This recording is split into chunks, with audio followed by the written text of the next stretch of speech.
actually. No, I was trying to not go ahead and hit record like I like to. That's fair. Almost Agreement, episode like 52 or something like that now. Kind of stopped counting, but I still count. AC's in the room with me. Max is on the phone, and we have a silent partner with Max where they are. They're out on a hunting trip. I'm sure that person will chime in. I'm not sure what their name is or not, but we'll go from there. It's the 30th of January, 2021. We made it through a month of this new year, and we're going to find out some stuff, and we're going to talk about some things and all that jazz. Almost Agreement at gmail.com, Facebook, Twitter, YouTube. As I mentioned, I've got Terry Hill coming on Monday. I've got Massey coming up sometime in February. I've got Lundy coming up in February so far. And I'm talking to a couple other the commissioners and peoples to try to get in here and have some more conversations. So that's what I got, and we're going to start a show.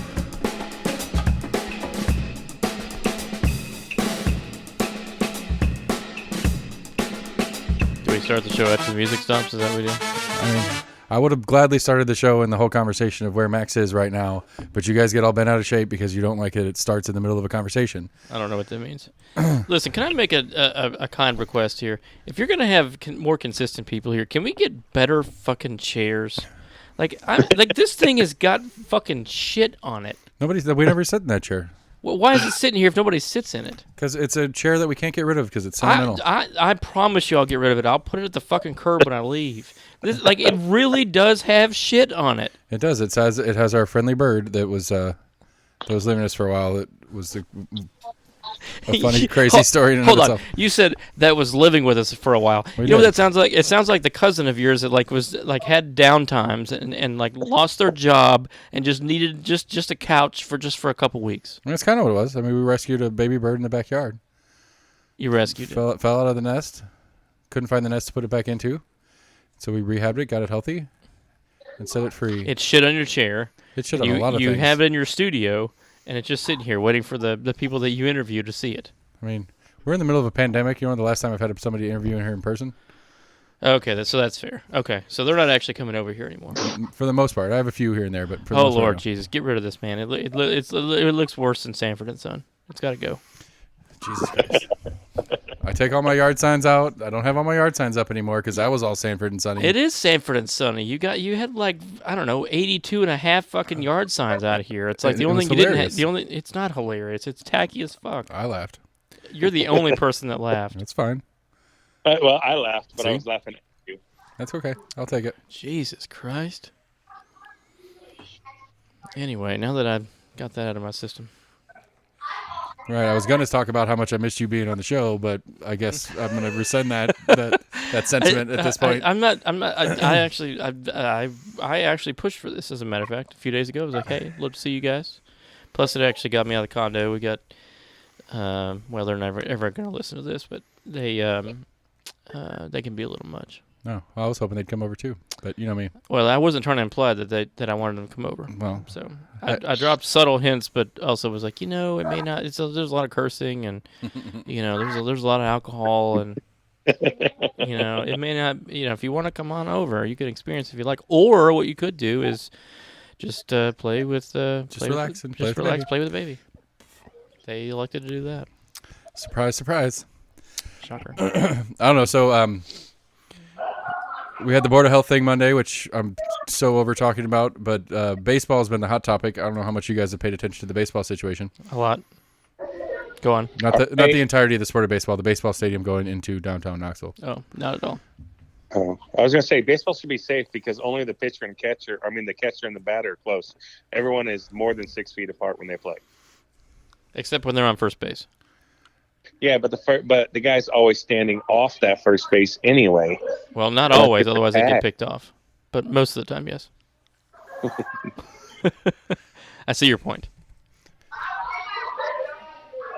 What the hell? There's a party going on back there, dude. I thought he said there was. I thought it was just you and person to be named later. Yeah, Kevin. Me and Kevin, but then there's a bunch of people in the kitchen. Oh. What, are they making you food? What's going on back there? No, they only do breakfast and lunch. They don't do dinner? How do you don't eat at night? No, we went out. We went to a Cracker Barrel. Oh, Did you get a beer? Because at least all the ones in Knox County have Yes, a beer license now. they do. That was the first thing they said. They said we sell alcohol. they told And you I was that? like, oh. Yeah, it's the first thing they said when we sat down. Yeah, they did. Wow. They started doing that nationwide back in October. Really? Yeah, because when our beer board meeting that we had to attend for the second store, there was one of their regional managers was there because there has to be somebody there as part of the process. Yeah. And it was like, okay, on the agenda we have Cracker Barrel number 164, 182, 217, and 414. Is that all the same representative? And the guy's like, yeah, that's me. And so there's a short conversation of, like there was one because it's city council is the beer board. There's one lady on the council that was kind of like, a lot of AA meetings use Cracker Barrels for their, kind of post interview fellowship time where they kind of hang out outside of the meeting or whatever. That's true, yeah. And that's a bummer that they're not going to have that safe space anymore. And the guy's like, you okay? And they're like, Yeah. are we going to pass this? And somebody calls it to a vote, and it unanimously passes, and they get their beer license. Not that that's a valid reason to excuse or to refuse a beer license to them, but So maybe one of the best AA meetings in Knoxville, and I'm just going to give a free plug here just because I actually believe this. One of the best AA meetings in Knoxville is called Flatiron. It's off of Chapman Highway. But the building itself that Flatiron is in is right next to a liquor store and a barber shop. So you can go get your hair cut, you can get drunk, and then go to your AA meeting at the same time. So I guess my point is, just because Cracker Barrel sells alcohol doesn't mean that there are not going to be other triggers or potential situations. Right, for sure. So, right. So it may be a good thing that Cracker Barrel does offer it because they can add that to the agenda of things that they talk about. yeah, how Well, to have it offered to you. And and turn it down and yeah. True story. But so anyway, that started with baseball, but I don't know. Like it's interesting to me. I've been trying to make a point because it's one of these things to me that the concern is going to be that it's all rumor right now, and it's going to stay rumor until that official proposal is on the table, and then by that point, everybody's already going to have their mind made up, and whatever the city and county do collectively, those decisions will already be made, and so I'm forcing conversation about it as best I can. How are you doing that? Well, whenever I have them in here, I make them talk about it. What do they say? I mean, it depends. Like a lot of them will lean on the, we don't have a proposal, so we're kind of talking in abstracts. And it's like, I agree, but I think the more we talk about it in the abstract, the more we're going to come across bits and pieces that we may not have thought of to ask when it's the short term. Now it's in front of us. Yeah. Because like one of the big things about it to me is that one of the assumed thing that's going to happen is what they're going to do is they're going to build the stadium and they're going to draw a special tax district around it. And so what that'll be is the stadium itself, and a certain number of the properties around it will be in this special tax district. And so when the sales tax is collected, all of it will come back to the county, but only to service the loans.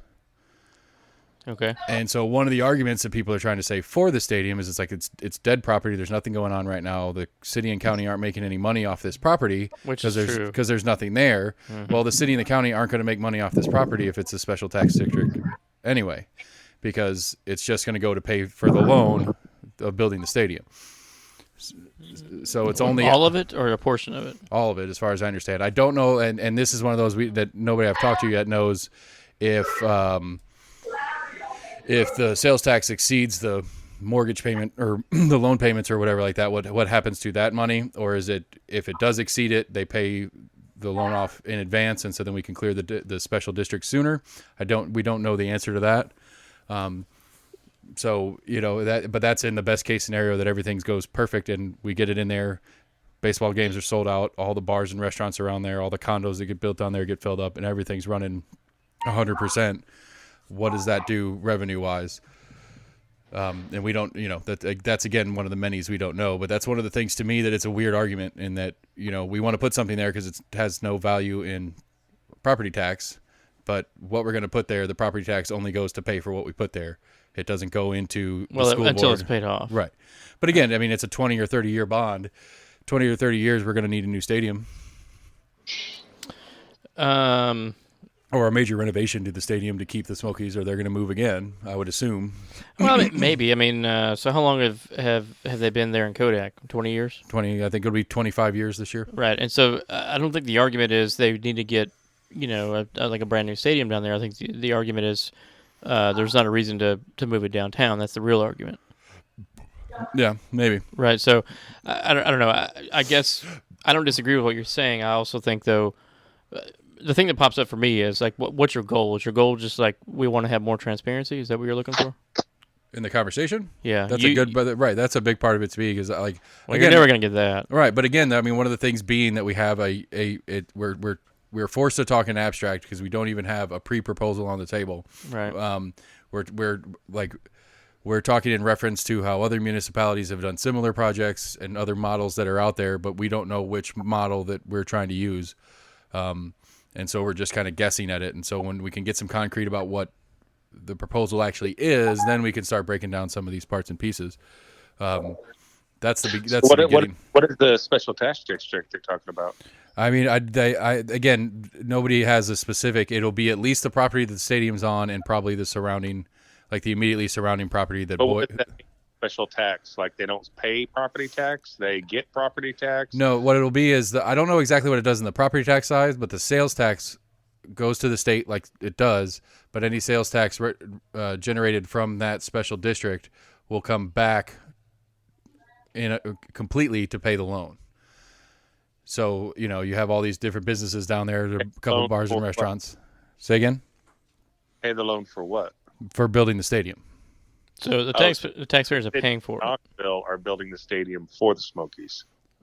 Essentially, yes. So what is the investment on the Smokies? Nothing. They have players. I don't know. I mean, Boyd's gonna donate his land, or at least lease his land for free to the city county, which is just he just gets out of paying property tax on it. Which builds the Smokies Stadium. So then the Smokies revenue from ticket sales, where does that go to the city? No, that would go to the Smokies. They would have rent or something of that nature. They would have a lease to pay to the city county. Let me correct a little bit of phrasing. They would pay a lease to the Sports Authority, which is a shared body between the city and county governments. And so that would go into paying some of the loan as well. Pays for the loan? That would be some of it, right? Why would sales tax pay for the loan? Shouldn't they be shouldn't the Smokies run a company that pays for that doesn't make any sense. I don't get it. I mean I guess one of the he moves it without having to pay for anything. Right. But it's one of those it's a new stadium and doesn't have to pay for it. And then all the sales tax goes and pays for the loan. Correct. Right. And he'll have a lease he has to pay, regardless of attendance and regardless of stuff like that. But again, if assuming it's a model similar to how the Civic runs, because the Civic runs on the Ice Bears are the primary tenant, and so like when a concert comes through, they go through the Ice Bears, and so the Ice Bears and the promoter work together to put that concert on. The Ice Bears get paid as the tenant to it, and they just continue to pay their lease to use the Civic. And it'd be the same thing here. So if I don't know, Garth Brooks wants to play 2 weekends in a row like he did at Thompson, but he wants to do it at the new baseball stadium instead, the Smokies sell those tickets. The Smokies make that money. The Smokies pay their sales tax, entertainment tax, all that kind of stuff for it. The Smokies organization has to do all the work as far as security and ticket takers and all that kind of stuff as well. But at the end of the month, they just pay rent like everybody else. I get that, but I don't understand why our sales tax is going to pay for a loan that doesn't exist. Well, it exists. It's just that he doesn't have to pay for it. Right, we pay for it. So if the guy is donating the land, so then the city is taking out a loan to build the stadium, I guess? Is that what you're saying? Yes. So then the Smokies don't have to pay that loan, so the city has to pay that loan, and they're going to use sales tax dollars to pay that loan. So Smokies get a new stadium and probably closer to downtown, so it's going to generate more people going because it's not way the hell out of 407. So they're going to generate more money, but in turn, it's paid for by taxpayers. Correct. Yeah. And by doing it with the special tax district thing, I don't know why that word's so hard for me. By doing it through that, it's a way to spread it out, so we don't have to take a full straight up loan on, as we can spread out the payment through sales tax revenue instead of through a block payment one at a time or whatever. It slows down how we collect it, so we don't have to pull it out of other expenditures that the city and the county have. It'll basically make its own fund to pay for itself, but through us by our regular sales tax usage when we go down and use it. And again, I mean, I agree, but I think the reality of the conversation is this is not an abnormal practice for sports organizations and municipalities. Yeah, but like other stadiums like Green Bay, Wisconsin, where the city owns the team. Right. You know, the city makes money off of Green Bay playing. Correct. And also they don't, and the city never pays for anything that Green Bay does though either. So all the operating capital pays for players and stuff like that. But like a couple of years ago when they did a renovation and upgrade on Lambeau, they sold more shares to the public. And so it was more of a exactly. So but that's a whole different situation than a private organization that we're just like, here's free thing. You don't have to spend any money, so you can build a stadium here. Right, but Green Bay is a 110% exception to the rule. I don't know of any. I believe they're the only major sports team that operates that way. There's no baseball team for sure. Right. I know there's no in the top 4 or 5 sports, whatever. I don't know about some other minor leagues or maybe soccer. The city of Denver owns the Broncos too. Really? I thought they owned the building. I don't think they own the team. No, because there was. I need to outgore that shit. there was back. I mean, this is years ago. Maybe it sold, but back in the day, like there was a vote because the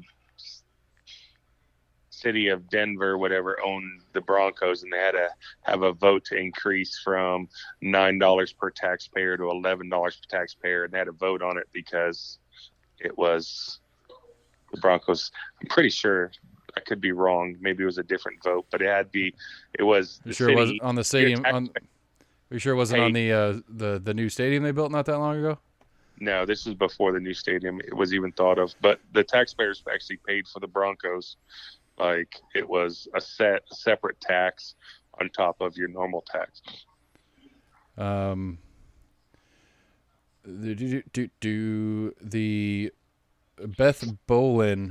Beth Bolin Wallace is the second oldest of the late Broncos owner Pat Bolin's 7 children. Called for a smooth, timely transition to new ownership.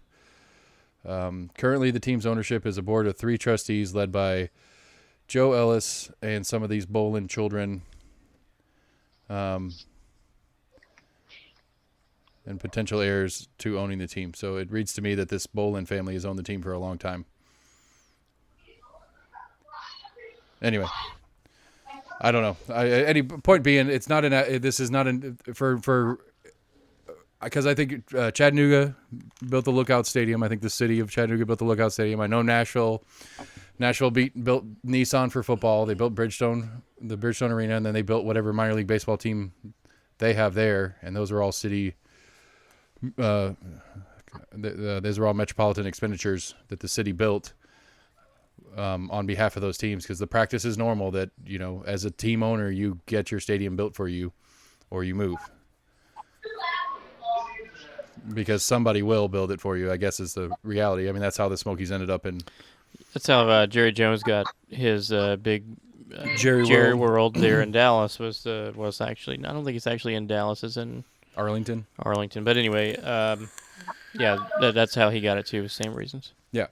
So your point is less about maybe less about the fact that we're paying for it and more about why don't we have a larger community conversation about it? That's a section of it, sure. I mean, and just because again, there's a lot of little details. Because like I had Matt Shears, the Democratic county chair for the Democratic Party here, and he's talking about like equitable. He was here? No, he was. Because I was going to give you shit about this chair again. Just saying. I had to pause to let him laugh. That's why I was waiting on for the slow pickup on. I laugh too when I'm thinking of him sitting in a damn chair that's got bird shit in it. Carry on. Sorry. I don't know what was I talking about. Talking about like equitable, like concerns over gentrification of the neighborhood, and then the people that are living down there currently being priced out of their own houses and stuff like that. And it's like that's one of those problems that we're talking about this stadium build. The whole point is to raise the property value down there That's the only thing that makes sense in the long term. If we're not making money directly off it, it's the surrounding property comes up. You get businesses and residential properties, whether they're condo complexes or apartments or actual homes, getting renovated and increasing that value. That's the whole point of this.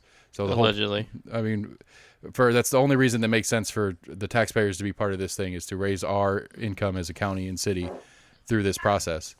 right? And so it should be inevitable if this works. And I'll say the strong if this works, that the surrounding properties are going to go up in value, and then that's going to displace people that live down there currently. And it's like, well, how do we do this without displacing those people? And then you can't. Right, but if we do some sort of effort, because some of the stuff down there, especially around the Civic and stuff like that, there's two housing projects, for lack of a better word, that are in there, and that's subsidized fixed income housing or fixed rent or whatever. So they potentially won't go anywhere, but they don't add anything in property tax to the program. And so a good chunk of property that's down near that would potentially raise in value won't, therefore not bringing in new tax revenue from those particular portions of value. So I think there's a lot. The more I dig into it, like, because my initial was like, no, this is stupid, and then I've got, like, the further I've gotten into it, the more gray it's gotten, and the less. I think it's always been gray. I think the thing is, we just have to remember who's pushing the narrative. The narrative is being pushed by Randy Boyd, who is a successful businessman who has obvious political leanings and knows a lot of folks that are very powerful in this area. And at the end of the day, this is more about a business venture than it is about anything that the community is going to gain out of this. That's the reality of it. Nobody will say that of any consequence, but that's the reality of it. So there's nothing wrong with it being at 407. Like, I go to games every single year. I don't have a problem with driving. It's really just like maybe 20 minutes out of the way. When it's all said and done, yeah, I get it. So, and actually, I think it's actually a very beautiful stadium. Like, I like it a lot, and I'm a baseball fan. I have no problems with it at all. So, as far as an aesthetic, I have no issue with it being where it is. As far as convenience, I don't have an issue with it. And I go every year, and I love baseball. And like, if you want to pack it full of college students because it's closer for them, maybe.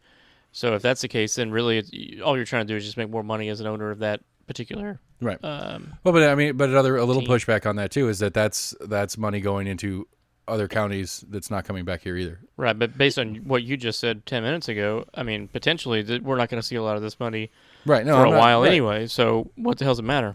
I don't know. That's why I'm I don't enjoying exploring the topic. Right, and I think if you continue down the rabbit hole, I think we realize it's all smoke and mirrors, and really it's just he'll make a lot of money out of this. Right, and it's brought up a thing to me that I'm very concerned about the idea that this guy, who in and of himself has enough political and economic influence on this community, and then now he's the president of the university on top of that, and so it concerns me, the potential of abusing those relationships. I'm sure he already has, which is which is why it was always like this. This is like a 10, 12 years in the making, sort of whispering conversation anyway that Smokies were going to potentially move back, and then he ran for governor, I believe. So it's not an accident that we are where we are right now. It's just not an accident. The fact that he's the president of UT, and it also wouldn't surprise me if he tries to have another run at a governor again. 22, yeah. So, not 22. It'd probably be 26 because there's a Republican in now. So it'd be 20. It would be 26. If he doesn't want to primary Governor Lee, but he's not going to do that. I heard rumor that Mayor Kane might.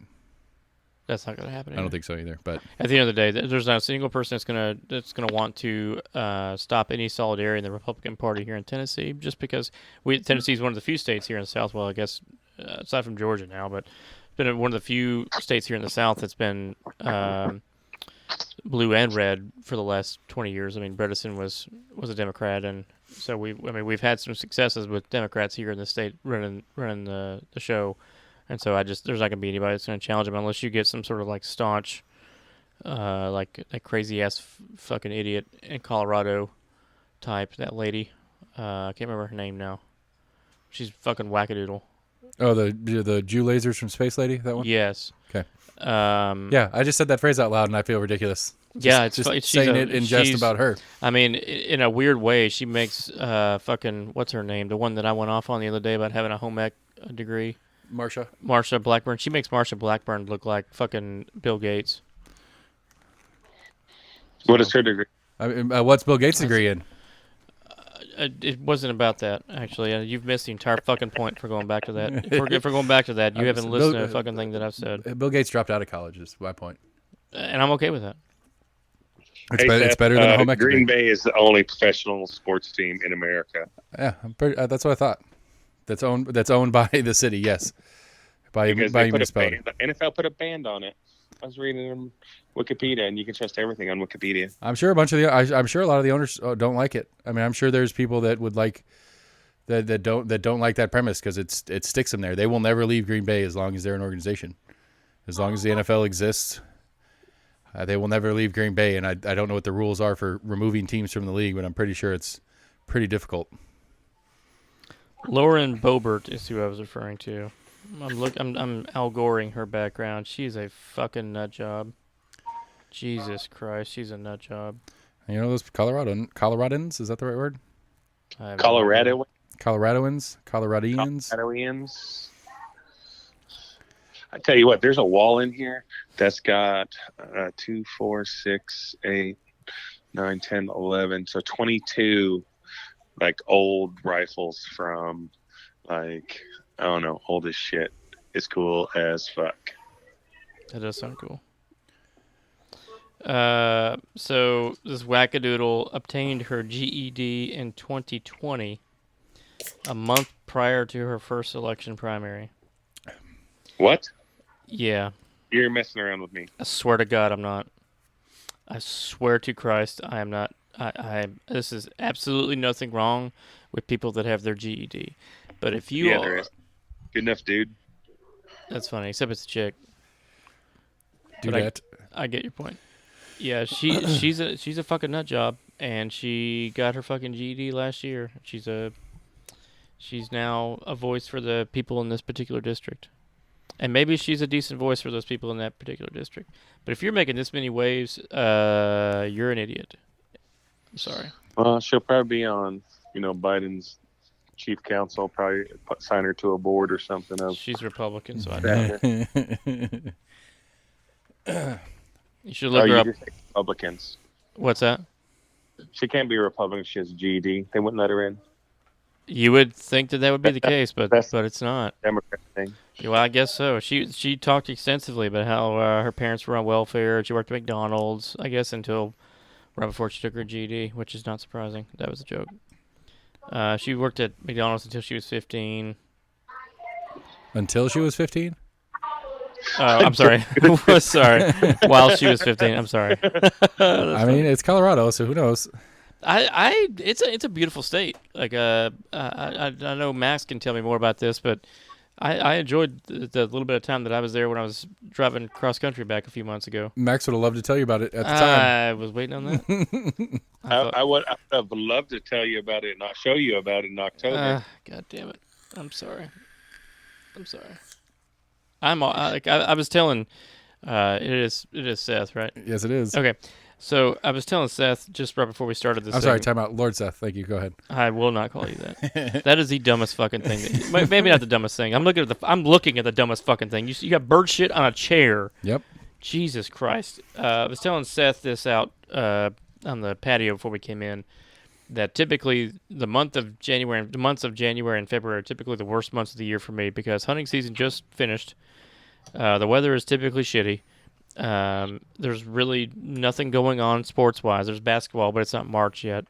And so for me, January and February are the worst months out of the year because hunting season just stopped and there's nothing to do. I was having a good January until last weekend. Do you know what I'm doing tomorrow? I know, dude. I don't like you right now. I don't like you right now. You could drive out. It's only like an hour. I'm hoping. Well, number one, I hope they don't listen to this podcast, but number two, I hope they get the fuck out of here quickly tomorrow so I can get the hell out of here too, because I'm fucking leaving. You gotta look at that picture I just texted you when it comes through. Okay. Did you get see the hogs? Yeah, I saw the hogs picture. Shit, that's fucking. They're great. huge. They look big, actually. They almost look like East Tennessee deer. They're bigger than that. They're bigger than this. I mean, like that pole they're hanging from is probably 7 foot. Wow. Yeah, they were big. Those group that came in. I like that hat, by the way. It's a nice hat. Do you like that? I do. I enjoy that hat very much. You see that red stag right there? That is huge. I was gonna say, man, that's really cool that you brought the deer you shot from Waverly with you while you were up there. That's pretty Well, cool. no, what they did was they left this morning. They went to Waverly to finally pick up his bust from our 2019 season. Right. Well, wait, we picked that one up already. That was the joke. Is it took that long? Oh, that's All right. Here are the jokes, people. Here we go. Gotcha. Boom, boom, boom, boom, boom, boom, boom. Jesus, boom, how boom. many fucking points are on that bastard? 1, Okay, so 2, 3, 21. So to shift for a second, in the commission meeting this week on Monday, there was a vote to give the sheriff's office permission to buy a drone from the Department of Defense. I thought that was pretty exciting. What for? I don't know. Neither does the commission. Yeah, I thought it was 22. Thank you, kitchen staff. Is that kitchen staff? Is that what that is? I don't know. Just it's some people in the kitchen is what he said, but I find that a little concerning. That we need a drone, and then Becky Massey at the same time has introduced a bill that's changing the rules on how law enforcement is allowed to use their drones, and I haven't gotten through that whole debacle on what all that means. Changing it? We don't know what she's changing. I know one part of it is one of the big parts of it is like right now, in the state of Tennessee, if law enforcement is using a drone, they can only save that footage for 3 days without a warrant for content on it. And that's changing to 30. So like if whatever the situation is, if they're reviewing footage, they only have 3 days to review that footage to find something worth looking at, where they're going to up that to 30 days. So I don't know exactly what circumstances it would matter in. I don't like that. I don't either. Because the concern is some of these drones, and again, I don't know specific, they didn't say what drone they're buying from the Department of Defense, but some of these drones, you throw them up in the air and they stay up there all day. They just circle around the city or whatever. And Sam was talking, Sam was on with me when I had Randy Pace earlier today. And after Randy Pace got us, we were talking about, he was telling some story about in Ohio, they've been using drones where they're flying around all day and there's like a bank robbery or something. And so they bring the drone in, pull the footage off, or I guess it probably sends through the air or whatever. And they go back and they find the footage of like the cars that were parked at the bank at the time and stuff like that, because the drone is in the air constantly circling whatever the area is, constantly picking up footage all the time. And they just have to pull it off and they can pinpoint and be like, okay, well, there was a black kind of this car, these different cars were in the parking lot at the time that silent alarm went off. So that gives us a list of at least vehicles to look for in with this. Yeah, I don't like that. I don't either. I don't like that at all. I also wish that so I think part of this is public perception based on semantics it's used. We can call it a drone, but at the end of the day, this is nothing more than surveillance. And I think if you use the word surveillance and it's talked about, it's not going to be voted on. Perhaps. I mean, yeah. You know what I mean? So, Yeah. like, I think part of this is the people that would potentially be against this sort of thing need to call this what it is, which is surveillance, and not just, oh, well, they'd like to get a drone. Oh, that's cool. Let them have it. But again, then that's the concern is that they don't like it. And again, this is one of those where I don't know where the actual power in the conversation lies, because the way I understood it is, so anytime the city or the county receives anything of value or any actual monies, the commission has to vote to accept it. And so you go down some of the Randy Pace stuff about how some of the grants work. It's supposed to be, these grants have strings attached, like things you have to do in order to accept the grant. And so essentially the way I understand it, is that this drone is valued at like $30,000, but the Department of Defense agreed to sell it to the Knox County Sheriff's Office for $17,000. But so technically speaking, that's a $13,000 donation by Department of Defense. So the commission had to vote to accept it. Mm-hmm. And so what all the commission was voting on is to accept that $13,000 discount. They're not voting on how or what the Sheriff's Office can do with it. That's not part of the conversation. Okay. As far as I understand it. And again, this is one of those where I'm trying to figure out who has the authority and what things are in place. I'm pretty sure the Sheriff's Office barely has to do anything with the county. Most of their stuff goes through state law as far as how they're allowed to operate as a law enforcement body. And so it's more a question for Massey and Manis, for me at least, and you too as well. But it's more a question for them and what the state gives sheriff's office autonomy to do and their practices and stuff like that. Because I don't know how much the commission can actually change law that the sheriff's office has to abide. So when you started talking about this, I immediately started thinking about there was a case several years ago. I can't remember what state it is. I can look it up. There was a case several years ago where this car was pulled over, and the officers that had pulled this vehicle over had thought that there might be something going on with the vehicle, and so instead of calling to get a warrant, because the driver declined search of the vehicle, instead of calling to get a warrant, which the judge likely would have said no, the officer called in a canine unit to sniff around the vehicle. So and this ended up being a case I think went to the Tennessee Supreme Court, and so you can't have an illegal search and seizure, but it is okay to have it is legal to have a sniff, is what it was called. Right. So you can have a dog circle the vehicle, even if it was called in, and then if the dog goes apeshit, then it's no longer an illegal because they have probable cause that it's there. And so I'm not okay with that either. Right, the dog signal becomes a probable cause of itself. Right, because there's no difference between calling in a dog to sniff around than it is for you to just open the front door and look in the glove box. It's the same thing to me. Like you're using a sense, right? Like the vision, and the dog is using a sense, its smell, both of which should be excluded from being able to search in a vehicle. Right, because on the same kind of field, I know that there's, I think I don't know which state it was either, but there's another case where law enforcement used infrared cameras on a house to see how many people were inside. Right. And that in court hearings and stuff ended up being an invasion of privacy. And it's like, good. That's a good start. Sure. Yeah. You know, I mean, you're not if you could see it through the window from the street, okay, that's public viewing, but you're crossing that line when you're using some of the technology. And I think that I agree with you. I think the dog passes that one, and I think the surveillance through drones too. What stops the cop from going, oh yeah, my dog alerted, even though the dog didn't alert, but now he's saying that the dog alerted, so that's why you can search your car. In this particular circumstance, I'm assuming that there were body cams and they were trying to do it legit. That way, if this person was apparently the suspect was apparently savvy enough to know that you're requesting to search my vehicle and I'm declining that, and so it isn't just some 22-year-old dumbass that's got 10 pounds of marijuana in his vehicle illegally. It's somebody that probably knows a little bit of the justice system or to some degree and isn't scared by the potential intimidation tactics of the officer. And so I think that was maybe part of the reason why, this officer just didn't say, well, I see it or I smell it or whatever. And that's why they called a canine unit in to verify.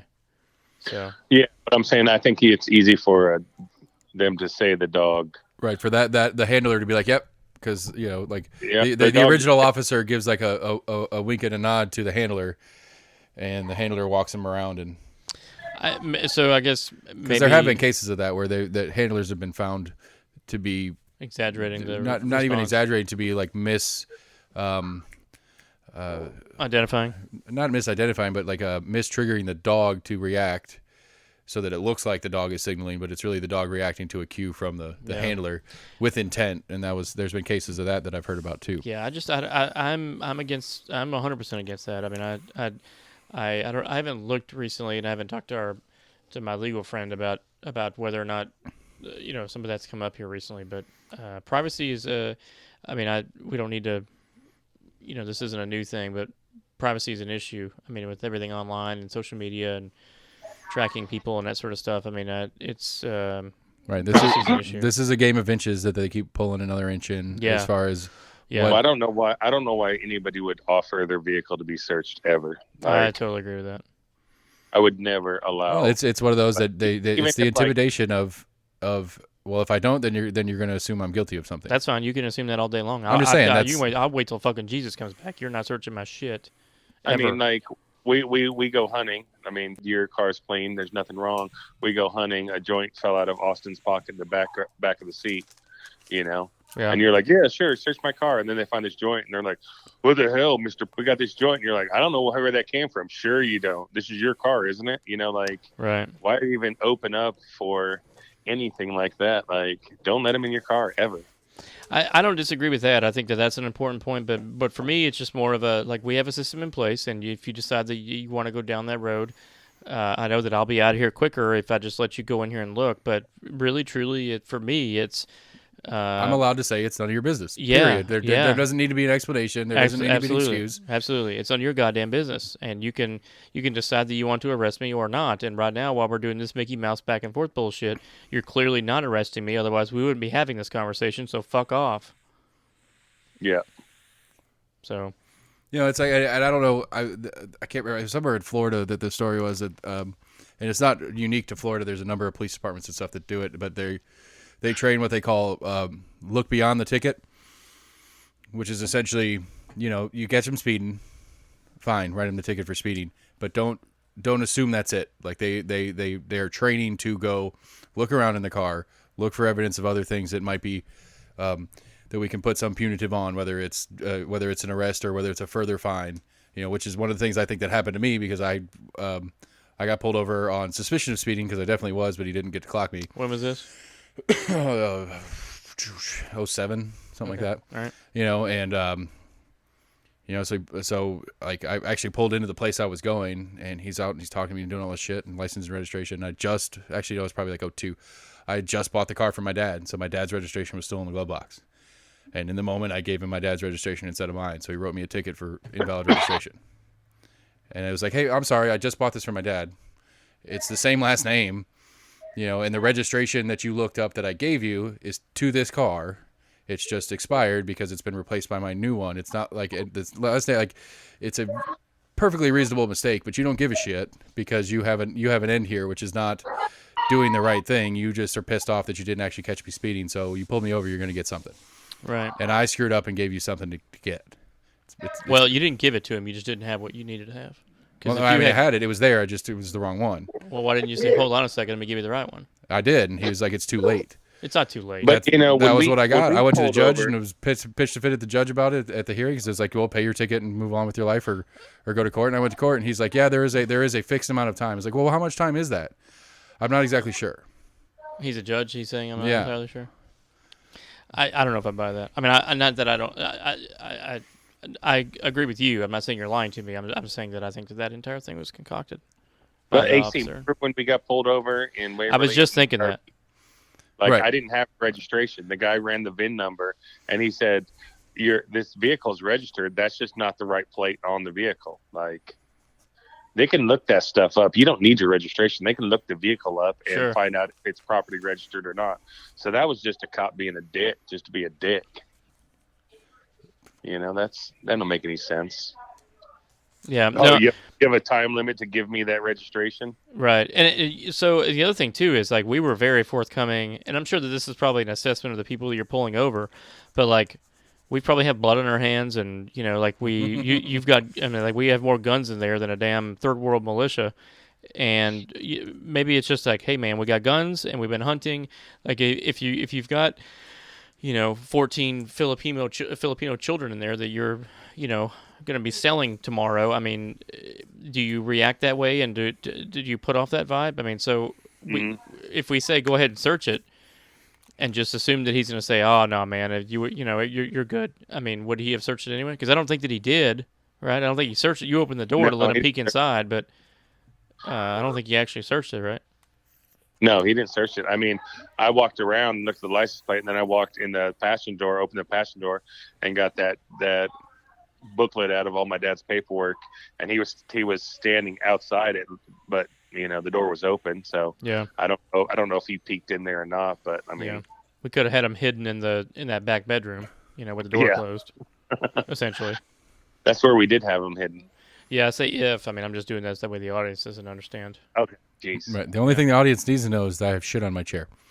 That's all that's important. I'm hoping you take care of that. I'm really trying to drive this point home. Jesus, if you're gonna make this a damn, I mean, I'm very. What I'm really actually saying is I'm impressed with with your setup and the fact that you have stayed maintained with this sort of thing, and people are actually talking to you, and then like it's like you've got a Christmas manger scene made out of feces and fucking trash bins. Major scene. I'm the producer talent of this show. I need you guys to go find me sponsors so we can pay. I told you about this fucked up chair, this other one, the sister of the one that has shit on it. I bought that chair specifically for Max's fat ass, and he still hasn't sat in it. You told me you bought it for me. No. That's exactly what you said. This is the one. This is the one you got off of Magnolia for like $2. Well, 12, but whatever. It's pretty damn close. I told you at that time. What are you trying to say about Magnolia? What's wrong with Magnolia? There's not a thing wrong with Magnolia. Okay. I remember where it was purchased at. Thank you very much. I'm not going to fall down that hole. What I am going to say is, I told you then that this thing was a piece of fucking shit. It's still here. I actually like that chair. Personally. Why do you like this chair? It's comfy. It's not. You know what's comfier? A nicer looking chair. A chair that makes this look a little bit more serious than, hey, instead of a chair here, I've got a fucking turlet. Sit down on the turlet. I should be pleased that it's not Macklemore we're shitting on right now, I guess. So I'm coming to that. We're slowly progressing, and I'm slowly getting you used to my I guess redneckery or whatever you want to call it. That's not redneck. It's just I don't know. I don't know what word it is. It's not redneckery. I don't know. I guess here's my point. When you see one train wreck and you've got 5 cars that are in this train wreck, and then like 6 blocks away that you can see, you have another car wreck that's got like 15 cars in it. You're going to go to the 15. Your face is going to look at the 15 car pileup. So I'm not looking at Macklemore right now because Macklemore in comparison is just like a tricycle that's sort of tipped over. Now you've got a full-fledged Amtrak off the rails fucking shit over here, and I don't really care about the damn tricycle anymore. Well, but hey, you can keep the $100 that you're going to lose to me here in 2 weeks and buy yourself a chair. How about that? What's the bet? There's a bet? Yeah. Well, you owe me money, by the way. I know. I was actually thinking I was going to get you a holster for your revolver as an equatable gift in replacement. That'll work. But yeah, I do. I lost. Trump is a loser, and I bet against that. Okay. I would argue too. I will still argue if non-pandemic he would have kept the job, but I made the bet after the pandemic, so it doesn't matter. I lost the bet.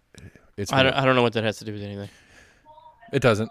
It's just it's me trying to hedge it a little bit, but I don't think you can. No. No, really. I mean, even with the pandemic, if he would have said there's nothing wrong with mail-in votes, I think he would have won. But he essentially scared, even more Republicans to vote. I mean, I guess so. If we're going to move on to this, I mean, there is something we to say. We don't have to. We can stay in your fucked up chairs if you want to. There is something to talk about that I don't really hear a lot about the amount of total votes that happened this time around. That 70 plus million people did vote for Trump, despite, and as you just said, that if he would encourage mail-in voting instead, they would have gotten more than that. Mm-hmm. I mean, theoretically, we're talking about he could have pulled like a 90 million and beat Biden with 80 something million or something like that. I don't think there's 20 million people. I mean, if you got to give me a different number. There's not 20 million more Republicans that would have voted because of mail-in votes. That's not. I mean, you got to give me a different number. But I'm just saying it's the biggest voter turnout in history, and your argument is that if we hadn't had Trump discouraging mail-in voting, it would have been even larger than it was. Yes, and so.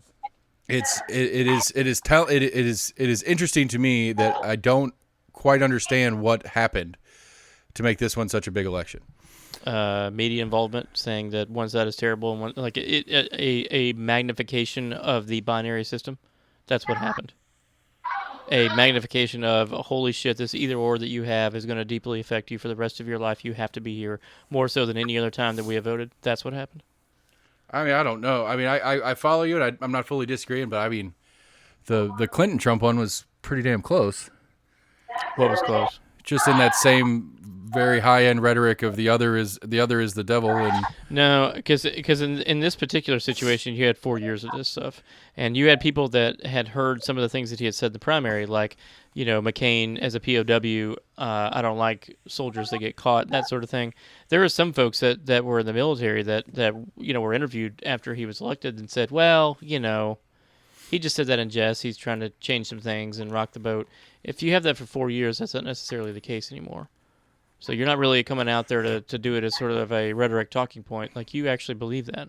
And so I think that it was way more than Hillary and Trump during that particular cycle. Way more, like not even close.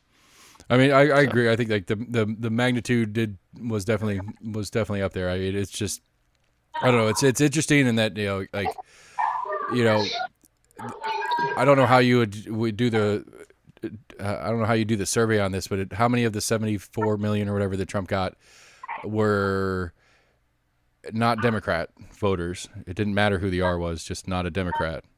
How many of them were actual? I don't think that there was more like there was people that were Republican that decided like I can't handle Trump anymore. I'm voting for Biden. I think we just had more people go out and vote Democrats or whatever. I mean, I don't think that's true. I think there's plenty of people that voted Trump first time that didn't vote him second time. I don't believe that. I don't have stats for it, but that's my take on it. Well, I mean, in that case, then how did he get more votes this time than he did last time? I mean, I don't know. That's a good question. Well, I mean, how you figure this out is you just determine how many voters. How many new voters did you have this time around? I mean, that's public knowledge. Right. So you could just find out how many. And that is a big number. I would think it's a big number too. You mean how many new voters that never actually voted? Yeah. At least hadn't voted in 2016's election. That still have never. Those people that still have not ever voted, that casted a vote. Those people. Yeah, I think I let me try to figure out a way to word this. I would venture to say that Trump. I would bet that. Well, I don't know. I think Trump probably gained more new voters than lost voters. No, right. that's what I'm saying. I'm saying. Well, no, Max is insinuating that a number of these new voters for Biden never voted before, still have never actually voted. Yes, never voted. But a vote was cast. I don't believe that at all. I believe that. I guarantee there was voter fraud. Sure, there's always voter fraud, and that's one of those things where the media shit the bed, is that they went out there in the pretense that there was none, but the reality is there wasn't enough to make a difference. There always is some. Yeah, I would say I don't know if there was enough to make a difference, but like there was some crazy stuff that happened. There is for sure. Like the Wisconsin one's a crazy ass one. I don't remember what the total number was. But Wisconsin has had some portion mail-in voting. I don't know if it's one of those where if you have to fill out the form and give your reason why you can't go and vote at the polls or whatever. But there was a significant number that did not have an address on it, which by old rules or by rules is if it doesn't have an address, it's not accepted. And there was apparently a pretty significant number in Wisconsin that didn't have addresses on them of the voter that were still accepted. And there's a number of different ones like that. Again, is it enough to make a difference? No. Is it something that needs to be figured out and have some consistency and rule across? Yeah, probably. Well, I mean, Arizona, that they changed their electoral votes, but it didn't make a difference in the election because their own investigation found voter fraud for votes that were turned in, like whatever, 100,000 votes that came in overnight or 400,000 votes came in overnight, and like I don't know, 70,000 were for Trump, and the rest were for Biden. And there was an investigation. It was on TV and stuff. They were talking about the votes. So then I guess Arizona electorals do not have to vote towards their voters. You know how some states are like that. Right. And so they gave their votes to Trump, but it didn't make a difference because he needed more than just Arizona or whatever. Yeah. To make a difference. But I mean, it doesn't matter. I mean, after it was so much called, didn't matter what these lawsuits and stuff that is. The dumbest thing about this whole entire election of everything is them trying to impeach Trump, like after the election. Like, how does that make it? What's the point? I don't get it. Well, I mean, the point is if it's still in process. If the Senate convicts it's still in process, yes. If the Senate, I think is it this week or next week? I can't remember, but they're acting on it pretty soon. But if the Senate votes to convict, then he is ineligible from future runnings. So as of right now, he can run for president in 2024. He's not going to run again. I don't know. I won't. No, I'm with Max. I don't think he's going to run again. I think the whole reason why he was doing all this voter fraud stuff in the first place was to start a PAC and get some money. He would rather play the kingmaker in the background than he would sitting at the desk. So I think all of the money donations, if you look this up, there was like 150 million that was donated to this super PAC between like 24 hours after the election and maybe a week or two prior to him leaving. That's a lot of money that goes to, it can be used at his discretion, that he can put toward any sort of candidate in any place, anywhere he wants to. At the end of the day, he would rather play a kingmaker behind his whatever new Twitter feed he'll end up using, not Twitter, but whatever Twitter is. He would rather do that than the work that needs to be put in the Oval Office. I completely agree. I don't think he'll run again. Now, I think that a member of his family might. I agree with that, but I don't know if I agree with the front end of that, but I agree with the back end. But it's silly. Like, they're like, oh, he doesn't get his pension. Do you think he cares about his pension? Like, that doesn't matter to him. I guess to push back on AC's point, I don't know that I could see him wanting to play the game if he doesn't get the credit. He will get the credit. He's standing on the podium with this fucking dipshit here that got her GED in 2020 and is talking about carrying fucking guns inside of fucking places that you can't carry fucking guns in ever. Never been able to. He'd rather, because for him it's the spotlight's still on him. For him it's you don't get elected unless you cater to the things that I'm pushing for. And I think it doesn't matter if he's sitting in the office or not. What matters to him is the recognition. I mean, I agree. Yeah, I agree with that part. I just don't know. So he gets that recognition with that money. So yeah, I follow you. I do. I don't know. I don't know.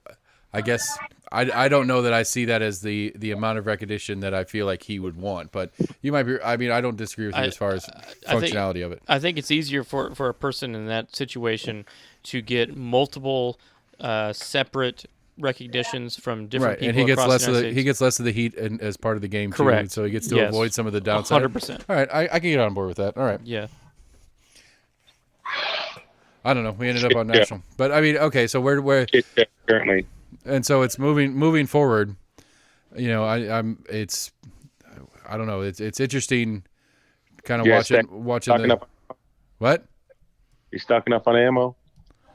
If he could find any. Yeah, there isn't any. Like I went to, I was at where was I? Academy Sports the other day, and I think Max, I sent you a message about that. As a matter of fact, there's like a handmade sign that says all ammo out, not ammo, all ammo out. Next shipment for us that may have ammo was like a week and a half in the future. Like, it's nuts. It's fucking nuts. Kevin here says that Real King has the ammo. Yes, a friend of his works there, and they have pallets in the back, and they just put it out slowly. Who? Real King. Where's that? There's one up in Powell. It's in Halls. Oh, okay. Or Halls, rather, yeah. Okay. Right. I was up there today. A couple miles from your new house. Yeah, that's true. We're gonna drive by there tomorrow, actually. I was Seth knows. So Paul's parents are selling their house. Yeah. Well, Paul's parents moved in with his sister. They have like a house because they're old. So his dad's house, which is a really nice house, right now they're remodeling it, like putting in new flooring and granite countertops and tile and stuff in the kitchen. So they're redoing it. And I was like, so when you put it on the market? He's like, I don't know. So what are you gonna sell it for? He's like, probably around 400. And I was like, before you put it on the market. And then we talked to my buddy that's looking for a house. Mm-hmm. Yeah, we're gonna drive by it tomorrow. It's big. Like the listing that I sent you is not accurate because it's super old. Like the whole basement is finished. It's like 4,600 square feet, 5 bedrooms. The outside looked nice. So like one of the pictures that I was showing the lady friend, I was like, hey, I think the outside of this is looking a lot like what Max is wanting to do with his outdoor kitchen deal. That's what it looked like, at least. So yeah, I don't know. Over there, I know they took out the which you'd probably be disappointed with, is the old people chair. They had one of those things on the stairs that you sit on and it goes up the See, the reason I'm disappointed is I can't fuck in that thing while it's taking me up the stairs. That's the real problem. And yeah, it would need to be there for you to fuck it. That's kind of how it would work. That's fine with me. Listen, I'll sit back and throw my hands up. You can do all the work and end the damn chair. I'll take And me walk upstairs. up. Are you kidding me? You have to walk up the stairs behind me. Yes, I'm on board. I'm fucking 100% on board. Are you kidding me? Oh, that's classy right there. I like it. Thank you. Appreciate that. Where before that? Oh, yeah. I mean, housing market wise, I don't know, man. Like I was, when Commissioner Jay was in here, the Metropolitan Planning Commission is estimating that 200,000+ over the next 10 years will be added to Knoxville, Knox County, Houses? just in people moving here. There's a lot. I've been talking about this for the last 10 months. I mean, I've been looking for a house now for maybe even almost a year at this point. And anytime that we see a place that he's in, even remotely okay, it is gone. It's gone. Right. And so, and really, it's mostly stuff that if it's between like 300 and maybe 425, and it's even somewhat nice, it is gone in less than 48 hours. Right. So you really either need to find it in a place that is not particularly a good neighborhood Yet, hopefully. yet, right? It hasn't been completely gentrified, or it's got to be a $500,000 or more house. I mean, otherwise, like everybody's buying a $300,000, $350,000, $400,000 home. Yeah. And And it's got to get worse for all intents and purposes is what I'm the sure. prediction is. Because I was talking to the realtor buddy of mine about it. He was talking about somebody he helped sell a house for, and they were like, we want to ask like 275 for it. He's like, ask 225, and you'll get 7 offers the first day, and we'll let them work their way up, and you'll end up higher than 275. And that's exactly what happened. Ended up for like 3.25. And Well, so, my sister just sold her house. She had it listed for 150 in the ghetto, off of Cherry Street, and see, Max will say it. You're going to say nice things about Magnolia, except for the chair I bought there. why would I say? Why would anybody say bad things about I Magnolia? don't know. He said Max said it was the ghetto. No, so. he said Cherry. He didn't say Magnolia. What are you saying about Magnolia? I mean, Cherry Street runs into Magnolia. It's Well, right so there. does Kingston Pike. It doesn't mean Kingston Pike's a shithole. Parts of it are. Go ahead. Parts of everything are. She bought it.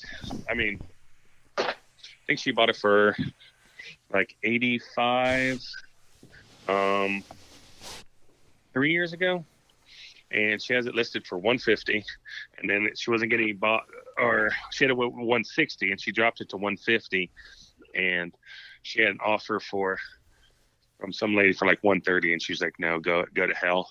And then the lady came back at 140, and then they had a counter offer for 140, but they had to pay the like $9,000 in closing costs. They said no, and then the lady came back at 145 cash, and then the other people came back at 145 with them to pay $3,000 in closing, and I was like, go with the 145 cash. Mm-hmm. They ended up selling it for 145 cash, which is a lot better on fees and shit, but like, it's not a nice house. I mean, it's an okay house. I just wouldn't think that it's Right. 150. Well, it's like my house isn't all that or anything, but I mean, like, we paid like 150 for this house, and last year at this time when I refied it, it was they appraised it at 220, and I'm pretty sure it's going to be up from there against last year. I'm going to say probably right now, if I got this house appraised, we're probably 250, 275 easy, and I could probably list it for 3.25 and get it. You're not gonna get 3.25 out of this. You don't think so? No, not at all. As it stands? No. Oh. I'm about to put 10 fucking grand in plumbing, so. Yeah, you wouldn't get 325 out of this. No. I've been looking at houses. It'd get up that direction, though. I mean, I think at 275 is doable. I think you get 275 out of it. I don't think you're going to sniff anywhere near 300. Like, which again, I have no intent to, but right, no, and really with the market, I mean, within the I think if you fix it up, it would. Her and I have talked about that we actually like this place. It's just, there are renovation things that you've just, absolutely decided not to do. Well, it's not some of it's couldn't afford to do, and are we're working towards. Sure, that's fair. I'm supposed to have fucking windows 2 weeks ago, and they're still in the factory bullshit.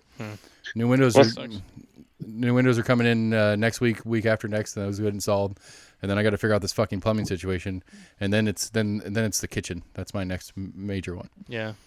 Because that'll look nice. I mean, that'll look real nice when you get that thing fixed. Yeah. Like real nice. Yeah. I mean, as much as I like to cook too, and that's such a hard ass kitchen to cook in. Sure.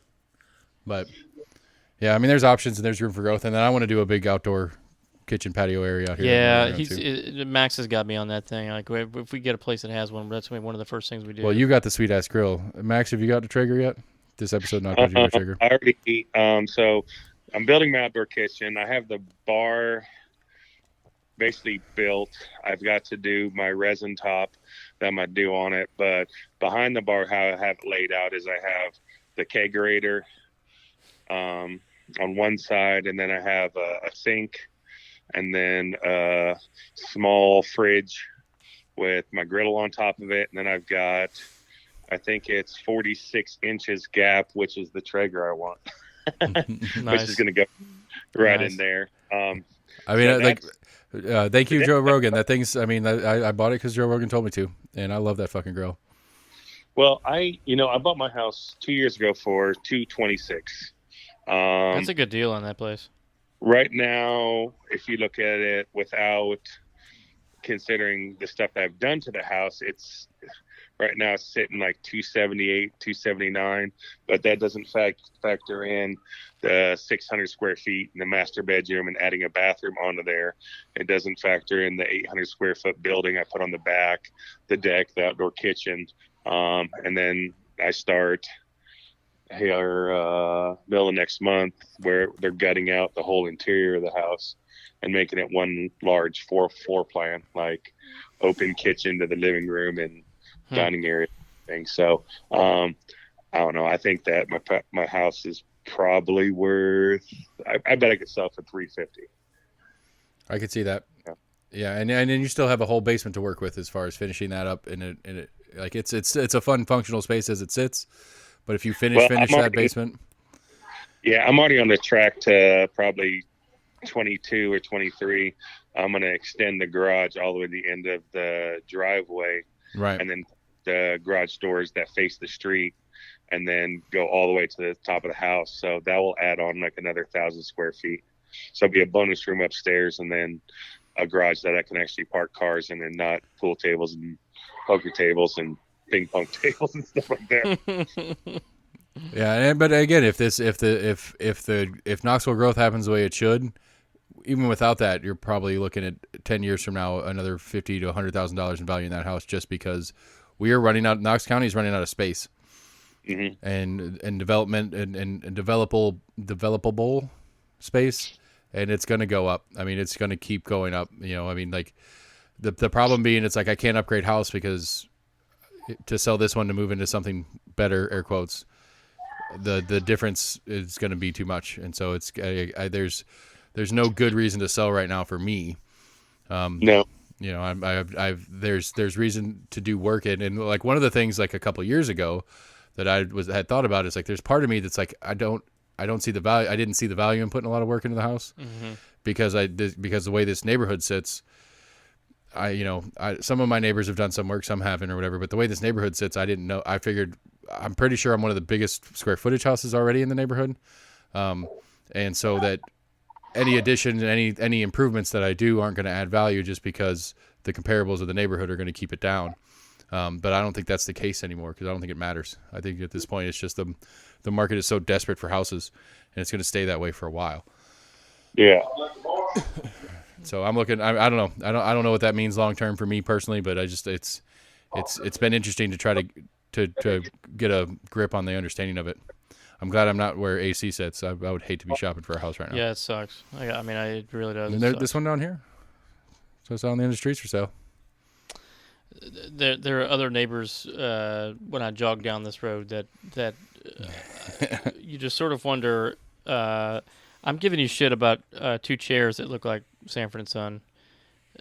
Some of these folks, it looks like their entire living arrangement. The one down here on the corner, the one over here that they've been working on for fuck ever, they've really put some. In the last couple of weeks, they've really done a bunch. Like they took all the windows out and they've been gutting it so you can see straight through the house right now. But it looks like the work that it looks like they're doing A, good work, but B, the floor plan and stuff they're trying to work into that space looks like it's going to be a pretty cool house. Yeah. I don't know if it's somebody's renovating it for themselves or not, but it's been sitting there for a while. We have really good friends of ours that live off 3 streets down. It's not well, it doesn't matter where it is, but it's 3. Like I could walk. I jog there sometimes. Let's put it like that.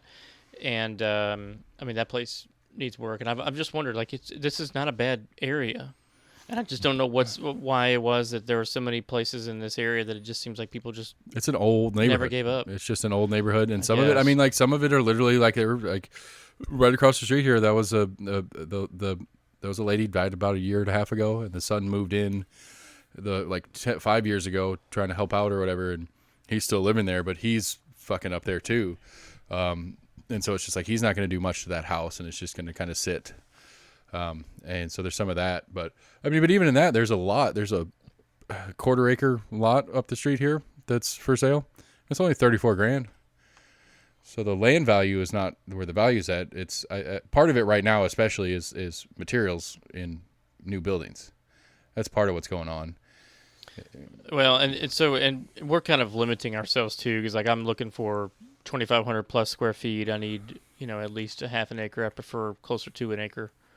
And so, like, even that as it is, it's limiting what we've got in our, like we'll spend. It's not like we're looking to only spend $300,000, but I mean, most of our houses have been 3 to 4. Right. And so, like, when you sort of look at houses in Knox County that are 2,500 plus square feet, have at least a half acre plus, and are in that price range, there's already not a whole lot of those houses that are there anyway, because most of the lots are small and not a half an acre. Right. Or you got to get way out in the. Yeah, you gotta be way outside the county. Like I want a fucking garden. I'm gonna have one big ass fucking garden that I'm gonna start growing shit in. And so you can't do that if the only thing you can put in the backyard is a sandbox. Right. So.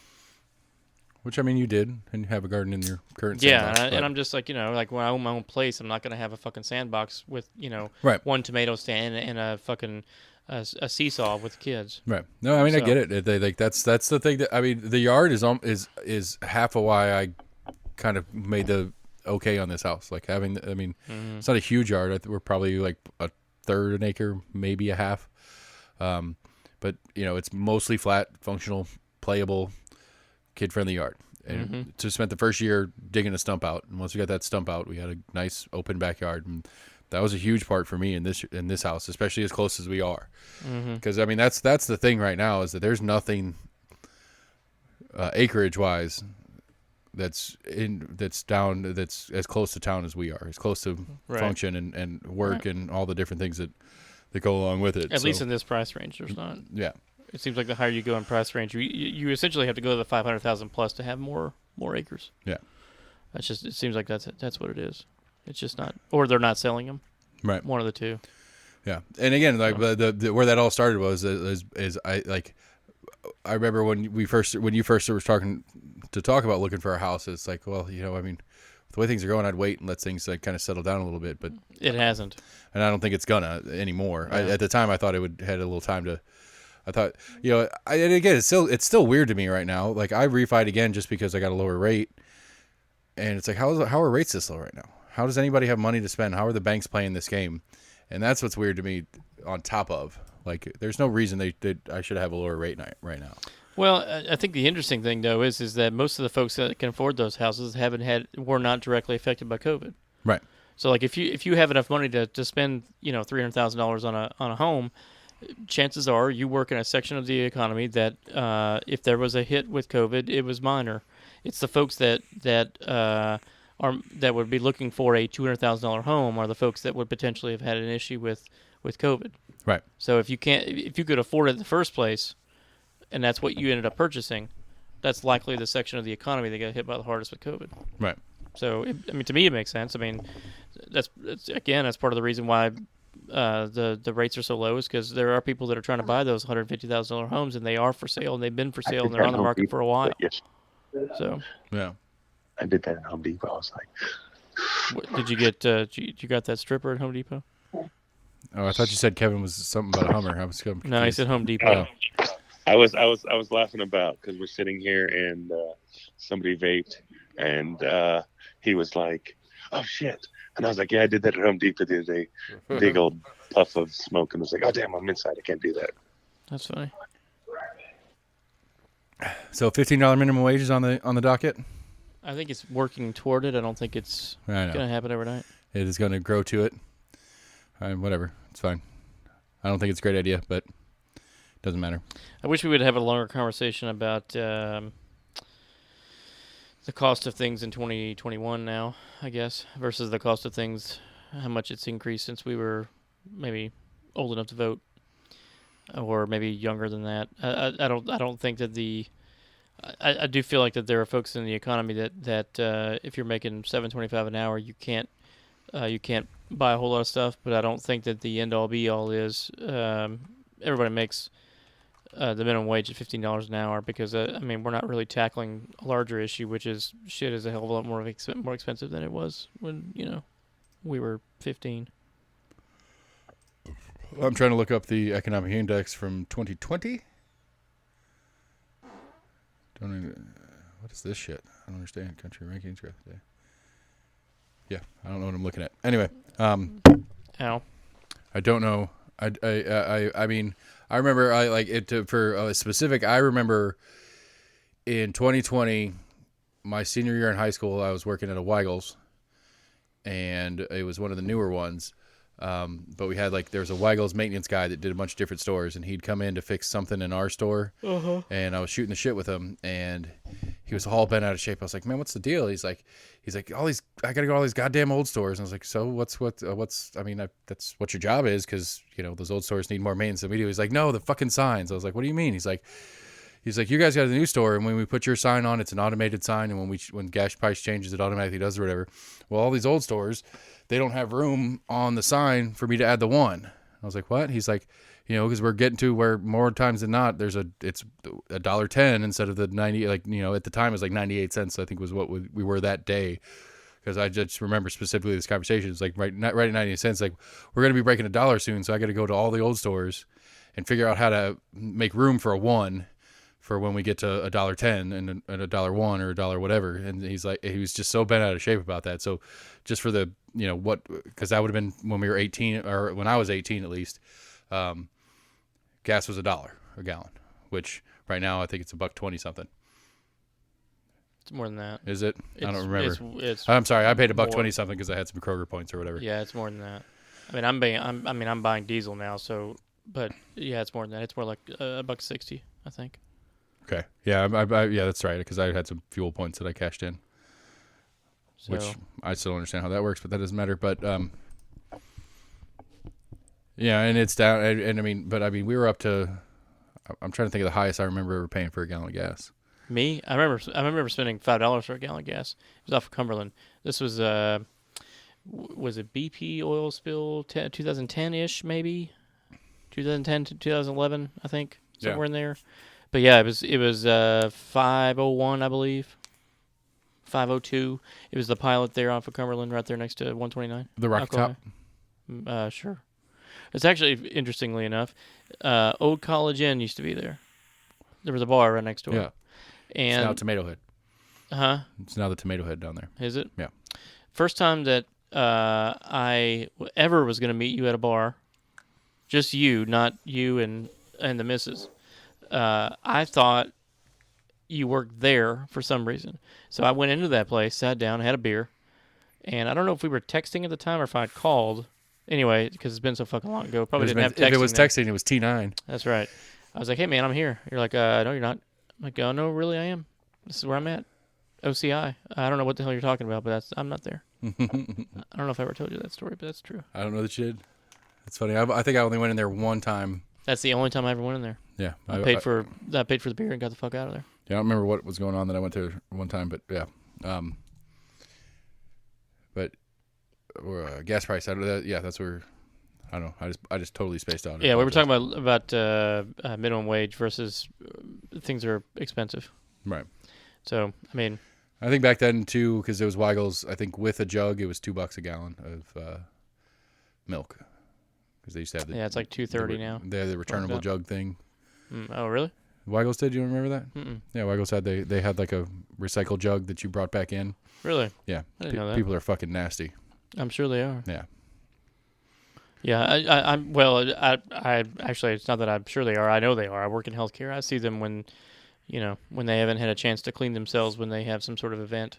And so I'm like, oh, this is how you live? Interesting. So I'm surprised that you're, almost dead. So anyway, that's my recollection of 2020 index pricing. Gas was under $1 and milk was like $2. So yeah, that's a larger issue. I think the gap between the people that have money and people that don't is a larger conversation, not whether or not people should be making $15 an hour. I agree with that. I get it. Yeah, but I think one of the things too that we don't that the conversation lacks on this is the I'm trying to figure out how to word this correctly. The expectation of life, for lack of a better word. I mean, I've been into some, like for work, I go into all these different grocery stores and shit. Like I'll go into the Kroger on Broadway right there by Fulton High School, which is not a nice place and not necessarily the greatest end of town. Right. And everybody's got an iPhone or equivalent.